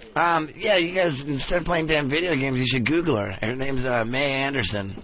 Oh. Anderson with an E-N. I will definitely Google her. Anderson with an E-N. Yeah, she's a Victoria's Secret model, a Sports Illustrated swimsuit edition. I gotta see. Wonder Bra. I gotta see now. Yeah, bring her up, dude. Because You've got me intrigued. There's a lot of people that think I'm a little bit fruity. You know, some of the things you do, man. Yeah, but maybe when you're watching the show, but we've hung with you many times. You're far from that. On Wild Boys, some of the stuff you do with hottest chicks around. Some of the stuff you do with Chris is but not only hysterically funny, but so gay. Yeah. Like, it's not even, some of the stuff you do isn't even like, wow, that's funny that two heterosexual guys are doing something so gay. It's like, you have to be gay to do that. It's like so incredibly gay. I mean, the way we see it, we act so gay that, I mean, it's obvious that we're straight. You know, it's just so over the top. You couldn't be that gay and be gay. Yeah. So what's taking so long, man? My girl's all over the internet. Holy man, dude, you might be going out with the hottest girl in the world. Yeah, dude. Wow. Come on. What are you, insane? Thank God she's not If you want to play along at home, just Google May Anderson, E-N at the end, and look what Steve-O is banging. Oh, my goodness. You see this, Jim? She's unbelievable. She really is unbelievable. How tall is she? She's taller than you, though, right? That's always a little weird, no? I think I don't know. I'm 5'11" and 3/4, and she might have me by a 1/4 inch or so. Wow. But then the heels really ruin it for me. Yeah. Oh my God. Just Google her name, and you get like a bunch of pictures of her. Yeah, May Anderson. How did you hook up with her? I don't know. Johnny Knoxville introduced me to her. He was done with her, and then Hollywood Johnny Knoxville. That's right. You know what I think? Like, I don't know. I guess like once she figured out that I'm not exactly the way I portray myself on TV, I think. You're not?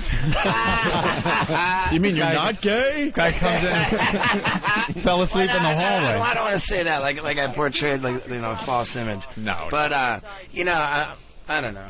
I don't know how the hell I got her. Yeah, I'm not gonna lie. Man, you must. Yeah, there's my girl. You must really work hard at keeping this girl, right? Oh, dude. You just know one fuck up and it's over, Johnny. She is gone. You're calling her every 10 minutes, making sure she's with no one else. Yeah, God, I hate to admit it. But yeah, I'm on the phone with her all day long. I know, guys. Do people just wince when you walk by arm in arm? Do they just get angry? Yeah. A lot of the time, yeah. Oh, my God. You look at that and go like, and it's live and he just goes into bed with her. Wow.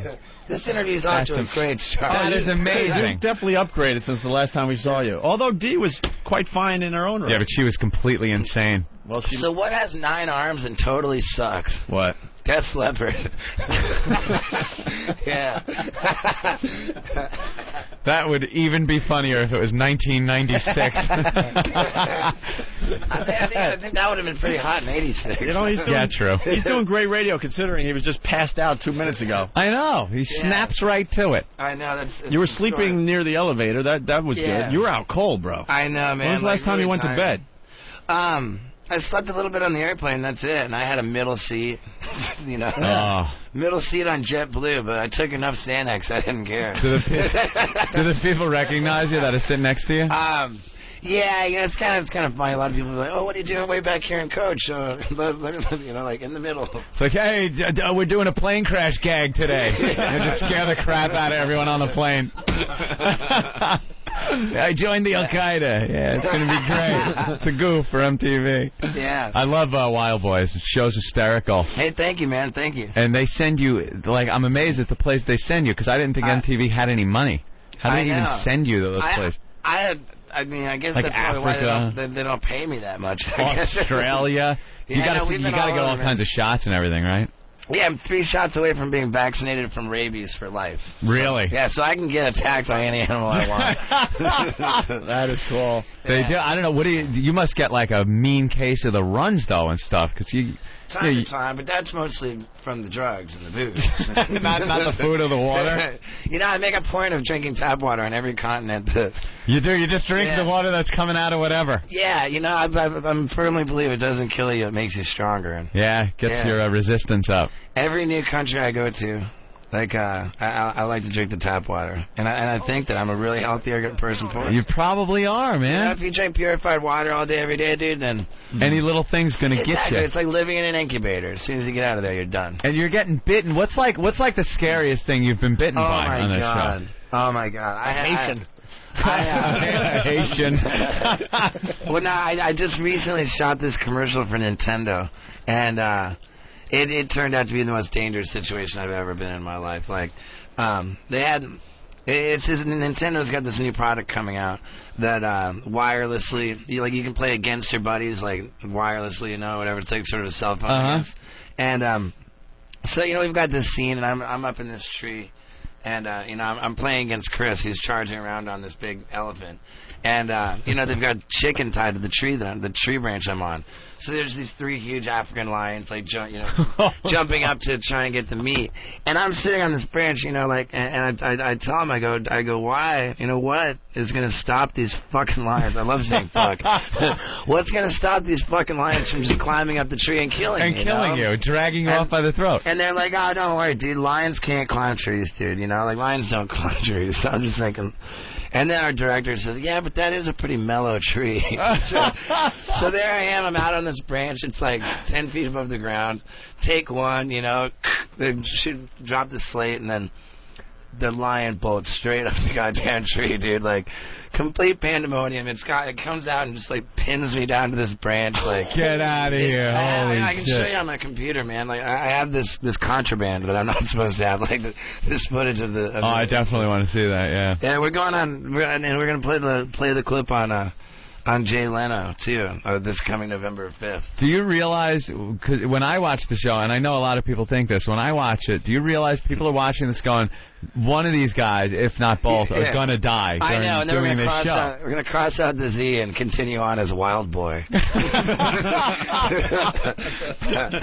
it's really dangerous. I mean, it's not even a set-up thing. It's not like the old Wild Kingdom where Marlon Perkins would be in a blind somewhere and, you know, they'd show this footage from miles away. And which is another thing I think is hysterical. You look at old nature shows and you realize what it's evolved into is this guy and Chris going out and almost getting killed by these animals. Yeah. Have you turned anything down?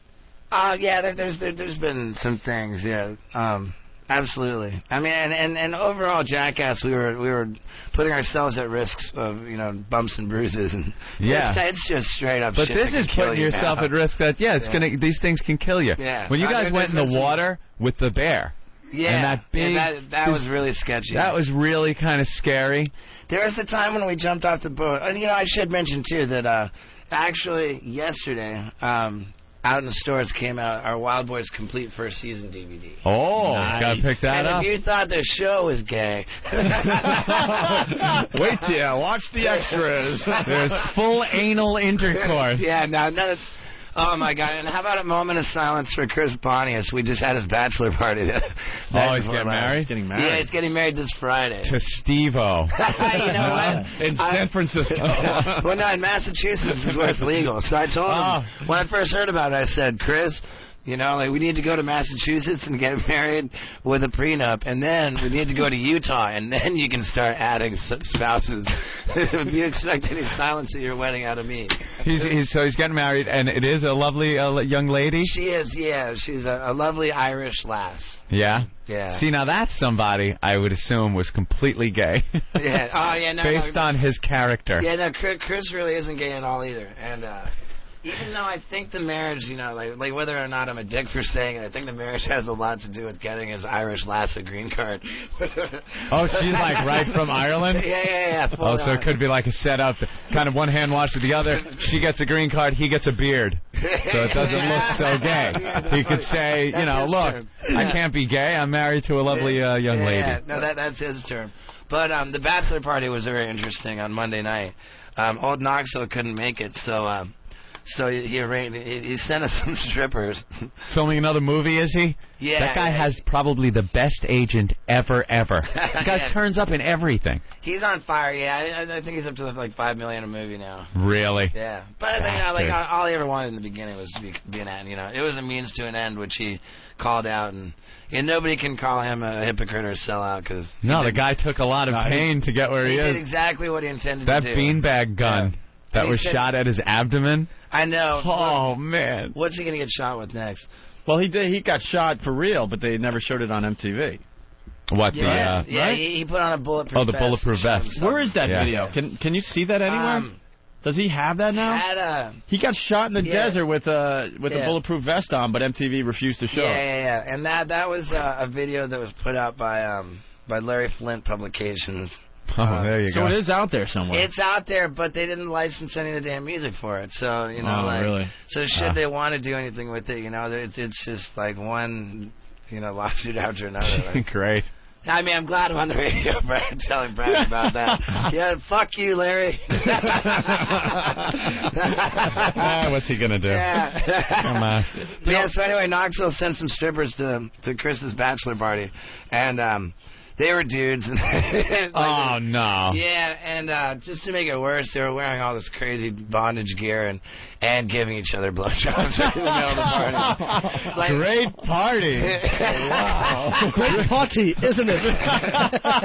Yeah, honest to God, I think it's the only bachelor party in the history of the world that the bride wasn't concerned about. It was a gay sex going on at the bachelor party. It was the first time I've ever actually seen a dude give another dude a blowjob. Oh, yeah, that can't be much of a treat to watch. Well, I don't know. Guy pulls away and he's got that razor burn on his testicles. I was posing for all kinds of pictures, like right kind of in the scene too. Thumbs up. I didn't care. Of course not. Dude, I saw something when you were on John McEnroe's show. Yeah. We're actually taping John McEnroe today. I think they're bringing in a film crew, right? In a little while. Are they? Because you're gonna do some stunts. Maybe you Yeah, I didn't. I came totally unprepared, and I walked straight off an airplane in here. We'll figure something out. Yeah, we'll figure something out. You usually do. Remember the thing we set up at the old station where he jumped over the console? And, oh, yeah, and I knocked off the on-air sign. Yeah, he broke the place. Yeah, that was a brilliant laugh. But he was on John McEnroe a couple of weeks ago, and he let Johnny Mac serve into his body. Serve tennis balls at wow, that must have hurt. The welts you had were ridiculous. I told him that I wasn't too afraid because he was well over the hill. Dude, you pissed him off, man. John McEnroe didn't hold back at all. Yeah, the welts he had at the end of the show were crazy. How fast do you think he served? I don't know, man, but they were up there. Yeah, no, yeah. You took one just off the testicle. I know. Upper thigh. How far away were you? I don't know, max 30 feet. Yeah, 30 feet. Probably. And he's connecting like that. He's still got his aim. Huh? Pretty much full serve. Pretty much full serve. Yeah. Still able to aim though and get hit. Yeah. I was wearing a cup and I told him to aim for it, but he kept getting me in the thighs and. I think he took like 3 shots, something like that. I know, yeah. And then he finally goes, "That's it." Yeah, I kind of ran out of. He got him on the soft spot on the upper thigh. He's like, "That's it. I'm done." Well, yeah. I mean, that was pretty crazy. You ever play asses up handball years ago? Days, sure. And then you try to get the ball to bounce off the wall and back into his nuts. Dude, you try to hit him in the ass in front of this guy? No, I'm just saying that's what you're doing. That would hurt. Did I perform the butt chug on the show with you guys one time? Oh yes, you did the butt chug. He did do the butt chug? Of course he did. I took a funnel with the hose and I put it in my butt. Put beer in his butt.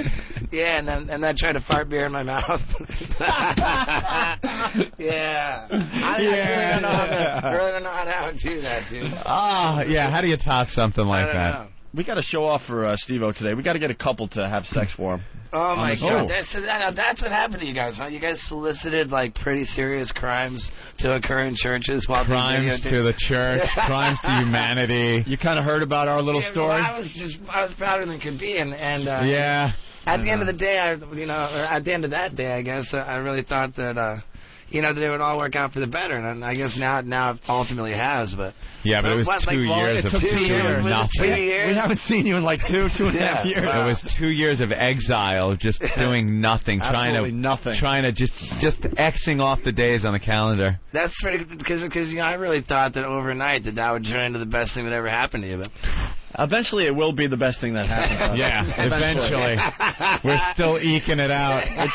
It definitely made us a little bigger, but that's funny. Yeah. And in that time, I've been arrested for international drug smuggling. Have you? Yeah. Drug smuggling? Yeah, it was amazing. And what happened there? Were you a mule? No, well, no, it was really only for the purposes of filming one of my DVDs. Like, I was in Norway, and you know, we're getting ready to go to the airport to fly to Sweden, and I had all this hash and. Did you tape it to your body and? No, even better. End up in a Turkish prison. I took a condom and I put all this marijuana and hash in the condom, and I tied it off in a knot, and swallowed it, and it was such an ambitious.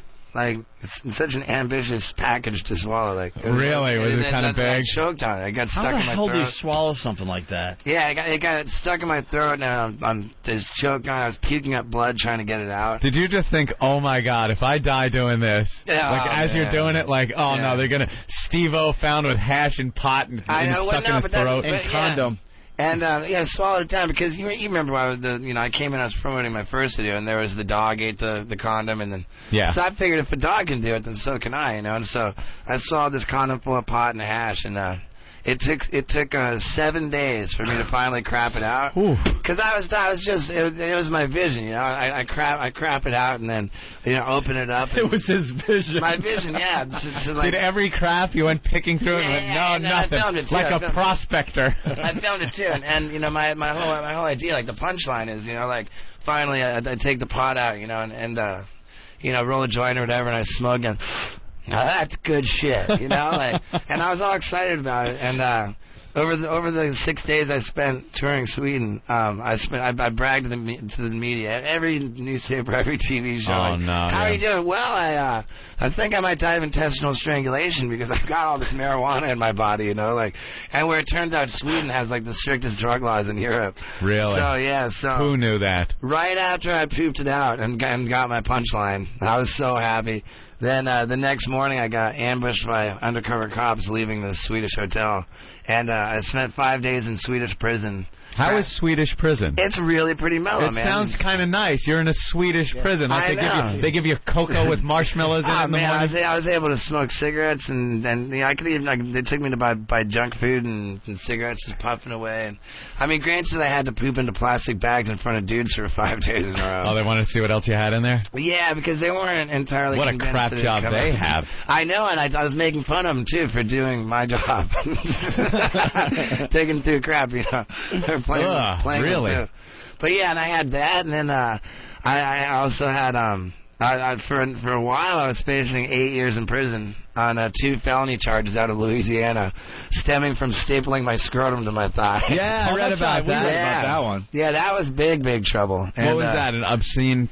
Yeah, it was another case of obscenity, which you know, I mean, I'll go ahead and call myself a celebrity, and that's so funny. But like, the truth is, no celebrities have ever been convicted of obscenity. Like, no, like Jim Morrison, Larry Flint, Marilyn Manson, Two Live Crew, Lenny Bruce. Yeah, the list just goes on, and So yeah, I'm really proud. Like, I feel like stapling my balls to my leg really let me join this group of American heroes. You know? Wait, you were in a club? Or yeah, I was in a club, yeah. And so the people in the club knew what they were yeah, it was an audience. When, like, you walked into a restaurant in front of a family and started doing it? And there was an isolated incident that had nothing to do with me with, a bouncer's injuring an audience member, which kind of brought all the attention to it. So they threw the book at me for obscenity. And is this your mugshot? Yeah, check out how bummed I am.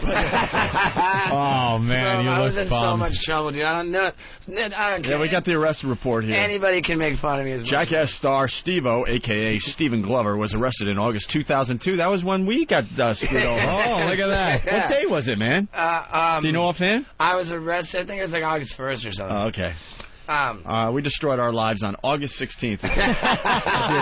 If you're playing along at home. Yeah. Actually, the 15th. I had I was really in a lot of trouble, and ultimately the courts, I guess the judge reviewed the tape of my performance, and it came down. It was the court decision that stapling your balls to your leg is an act of art, and it's protected. You go. So anything is an act of art and is protected if you do it. That's amazing. I know.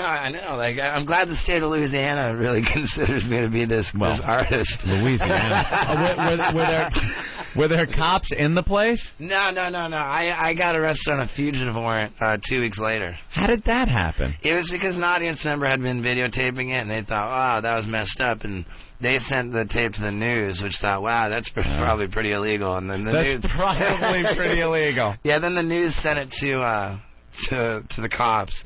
And then it was 2 weeks later. I was back in Los Angeles when they issued the So warrant. Did they extradite you? Yeah, oh my God. Like, you're not even going to believe me, but I literally got arrested with $1.12 million bail.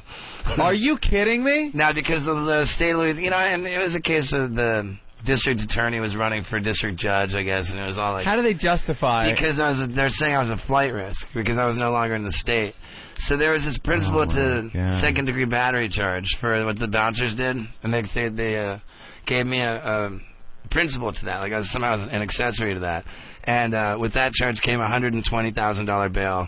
And then separately, just for the one staple through my ball bag, I got a full $1 million. The $1 million staple. Yeah. $1 million bail. They don't give that to some people that kill people. I know. I don't think the Robert Blake. Yeah. Yeah. I think he only had $1 million. And I didn't. I had no way of posting that kind of bill. Can't post that kind of bond. So I was sitting on Robert Downey Jr. block in L.A. County Jail for 5 days.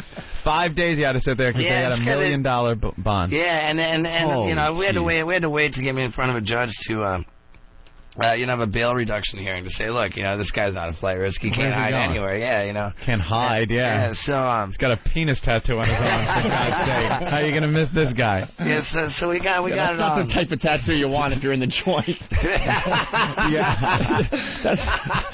You might want to cover that up if you're gonna be in the joint. Yeah. You want a matching one in your mouth, son? Yeah, sure. But yeah, we got it down. We got it knocked down to $150,000. Man. And my accountant put that up. He should have just been released on his own recognizance. What justifies any bail when all you've done is put a staple through your sack? I know. God damn. And I'm not sure if I can get girls pregnant after all the staples that have been through my ball sack. Oh. But I can damn well fuck them.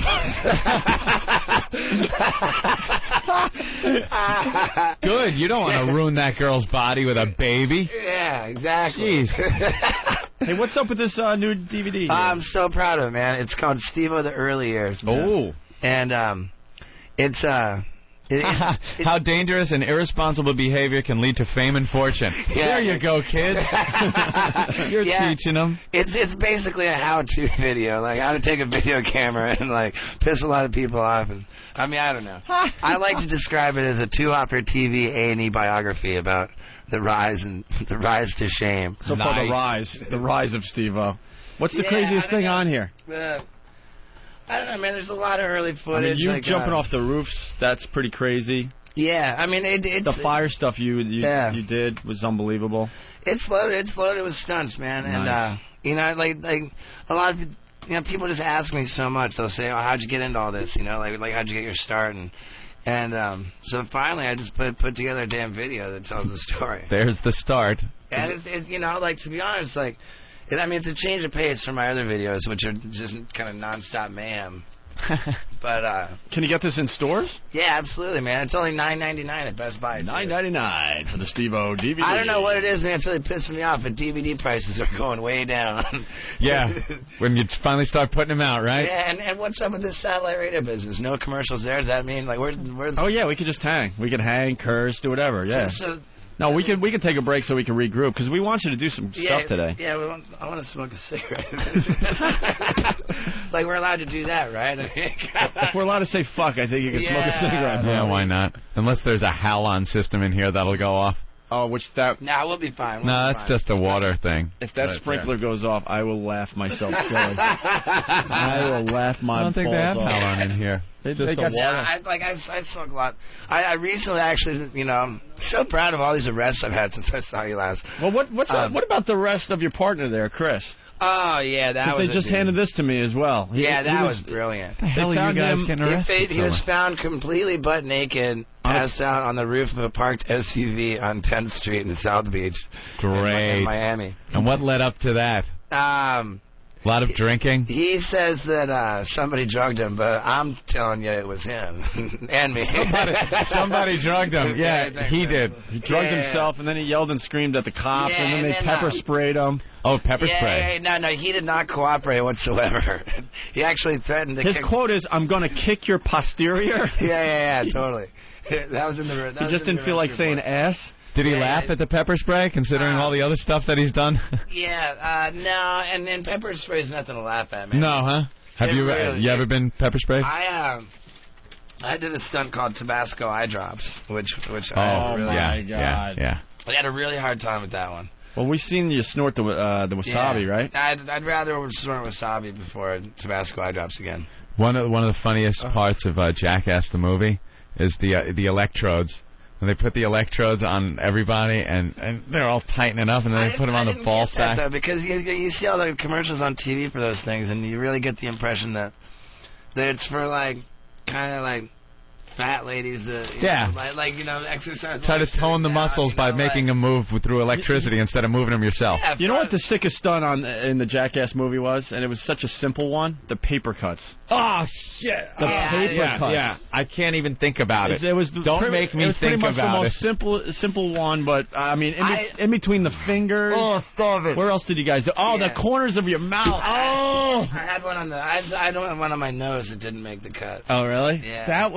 That's the one that just made me just cringe in the movie theater. Yeah, I was right between. Just imagine the look. Everyone's just getting all creeped out. I can't even think about it. Just I think for that movie, I'm most proud of the ceiling fan. Oh, the ceiling fan's great. I remember telling our director, I was like, dude, I want to get a vaulting trampoline, and I want to take out my ceiling fan while it's at full speed. Our director says, I like that. All right, let me set up the cameras. Yeah. Good one. Yeah, it's so cool. Are you guys going to make another movie? Not Jackass. Jackass we certainly wouldn't do without Knoxville, but right. But that's not to say that this boy's going to get any smarter. Yeah, Johnny doesn't have to do any of that stuff anymore. It's amazing. Yeah, but his personal life has always been so much more reckless than his... Yeah? Oh, yeah, he's awesome. All he right. just rules. Why don't we take a break? All right. We're hanging These with are real quick breaks that we take, by the way. Yeah, sweet, it's man. just Hey, 4 we minutes, got so any you can't even grass? sleep. Anybody? Pot? Yeah, I just got oh. off a plane, man. I could really... I swallowed some, but I'm not supposed to shit it out for another 3 days. Honestly, so. we're trying to be a little more responsible. We have a lot of nerds that work with us now. Look, everyone's just shaking their boy. head. No pot? Pot? No. Pot? God No. Nothing. Nothing? Shit, fuck. What happened to us? So I got a radio station fined one time. Oh, really? For telling this joke. Yeah, you can tell it on this. Yeah. What do you get when you shove a butcher knife all the way up a baby's ass? Oh, God. A fine? I don't know about you, but I get a mean boner. I don't know how that got a radio station in trouble. Yeah. Where they fined $357,000. What's the difference between a dead baby and a refrigerator? What? You can't fuck a refrigerator. Yeah, I'm loving this radio station. You guys are so much better now. All right, let's take a break. We're hanging with our old pal Steve-O.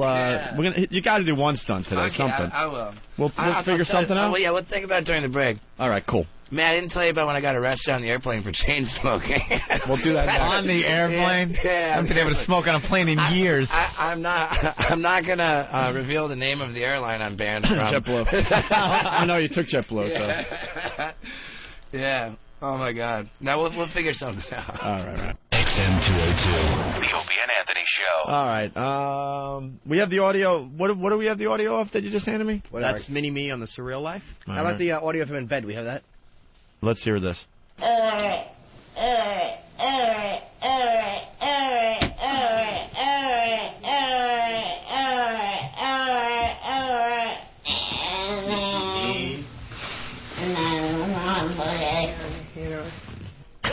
Holy Jesus. That was him in the bed saying, like, I'm all right, I'm all right. It could be the funniest thing I've ever heard. I need that on my No. machine. Do not give that one to Anthony. Give it to my No, but we both You get have it. too many on No, yours. we I both want get that it. one. I want that one, too. I absolutely want that one, too. Come on, I got boring ones on mine. I want a No, cool one. I need that one. Come on, Ant.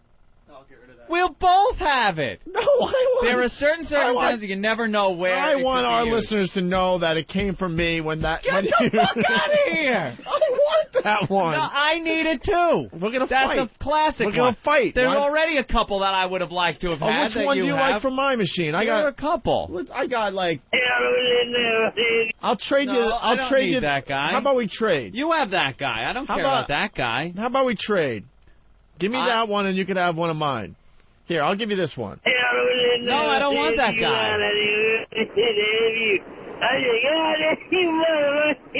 I don't have crickets. That could have come in handy. I'd give it to you, but the button's worn out. I have to replace the button. How about I'll give you this. Why on earth would you deny both of us having that? Why would you deny both of us having that? Because it's too good. But I want it too. I'll give you this one. I don't want that one. Why? Because you do a great job with that one. Well, thank you. I know when to use that clip. I'll give you one of my OK Terrifics. No, I'll give you an OK Terrific. I'll give you an OK Terrific, and I'll even sacrifice my favorite clip, this one. No. That's terrific. No, I like that one, but no. Let me hear the mini-me again. All right.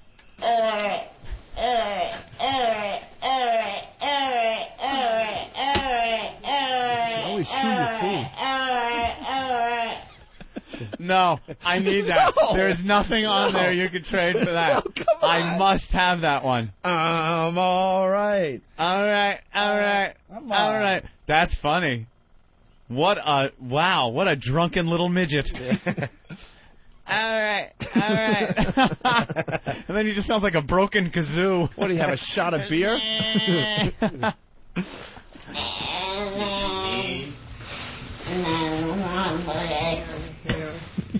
Sounds like a model airplane. Holy crap, you can't have those. What a mess. No, I need that. I need that. That must be.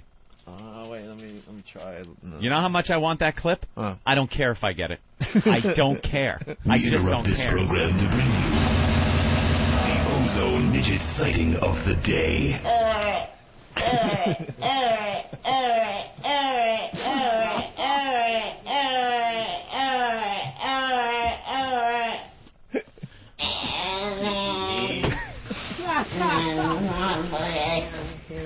Meanwhile, back at the show. That is the funniest goddamn sound ever to come out of anything. Really is. Wow, that's good. Yeah, we're going to have to go to court and see who gets custody of that.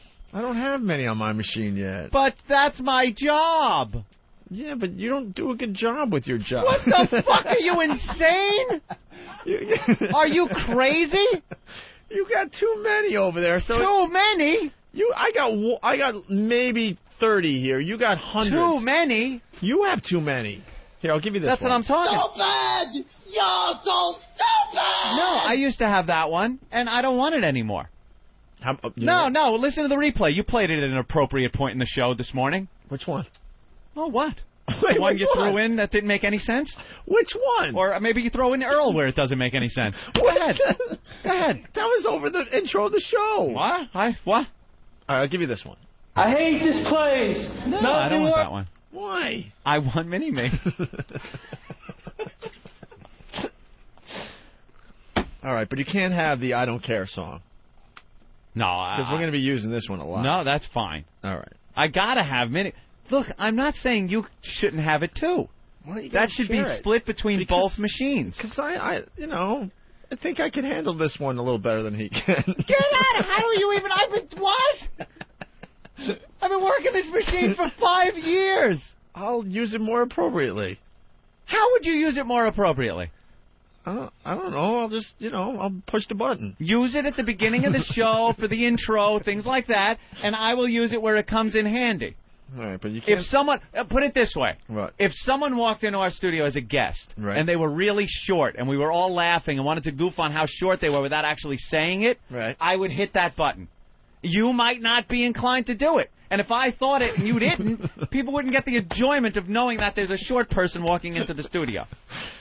Or how about this? Yeah. Whenever it's time to use the button, I'll just yell, "Hit the mini-me clip." Hit the mini-me clip. Someone. Yeah. Can I have it too, at least? I have no problem with you also having I think it. you should share. Why did you want exclusivity? Because that's what I don't understand. It's too good. It is very good. It's so good it needs to be on both machines. You got all the fun shut-up ones. You have shut-up ones. I don't think I have shut-up one. I don't have any. I don't feel bad for either one of you tools. You're supposed to give me the new shut-up one. Tomorrow?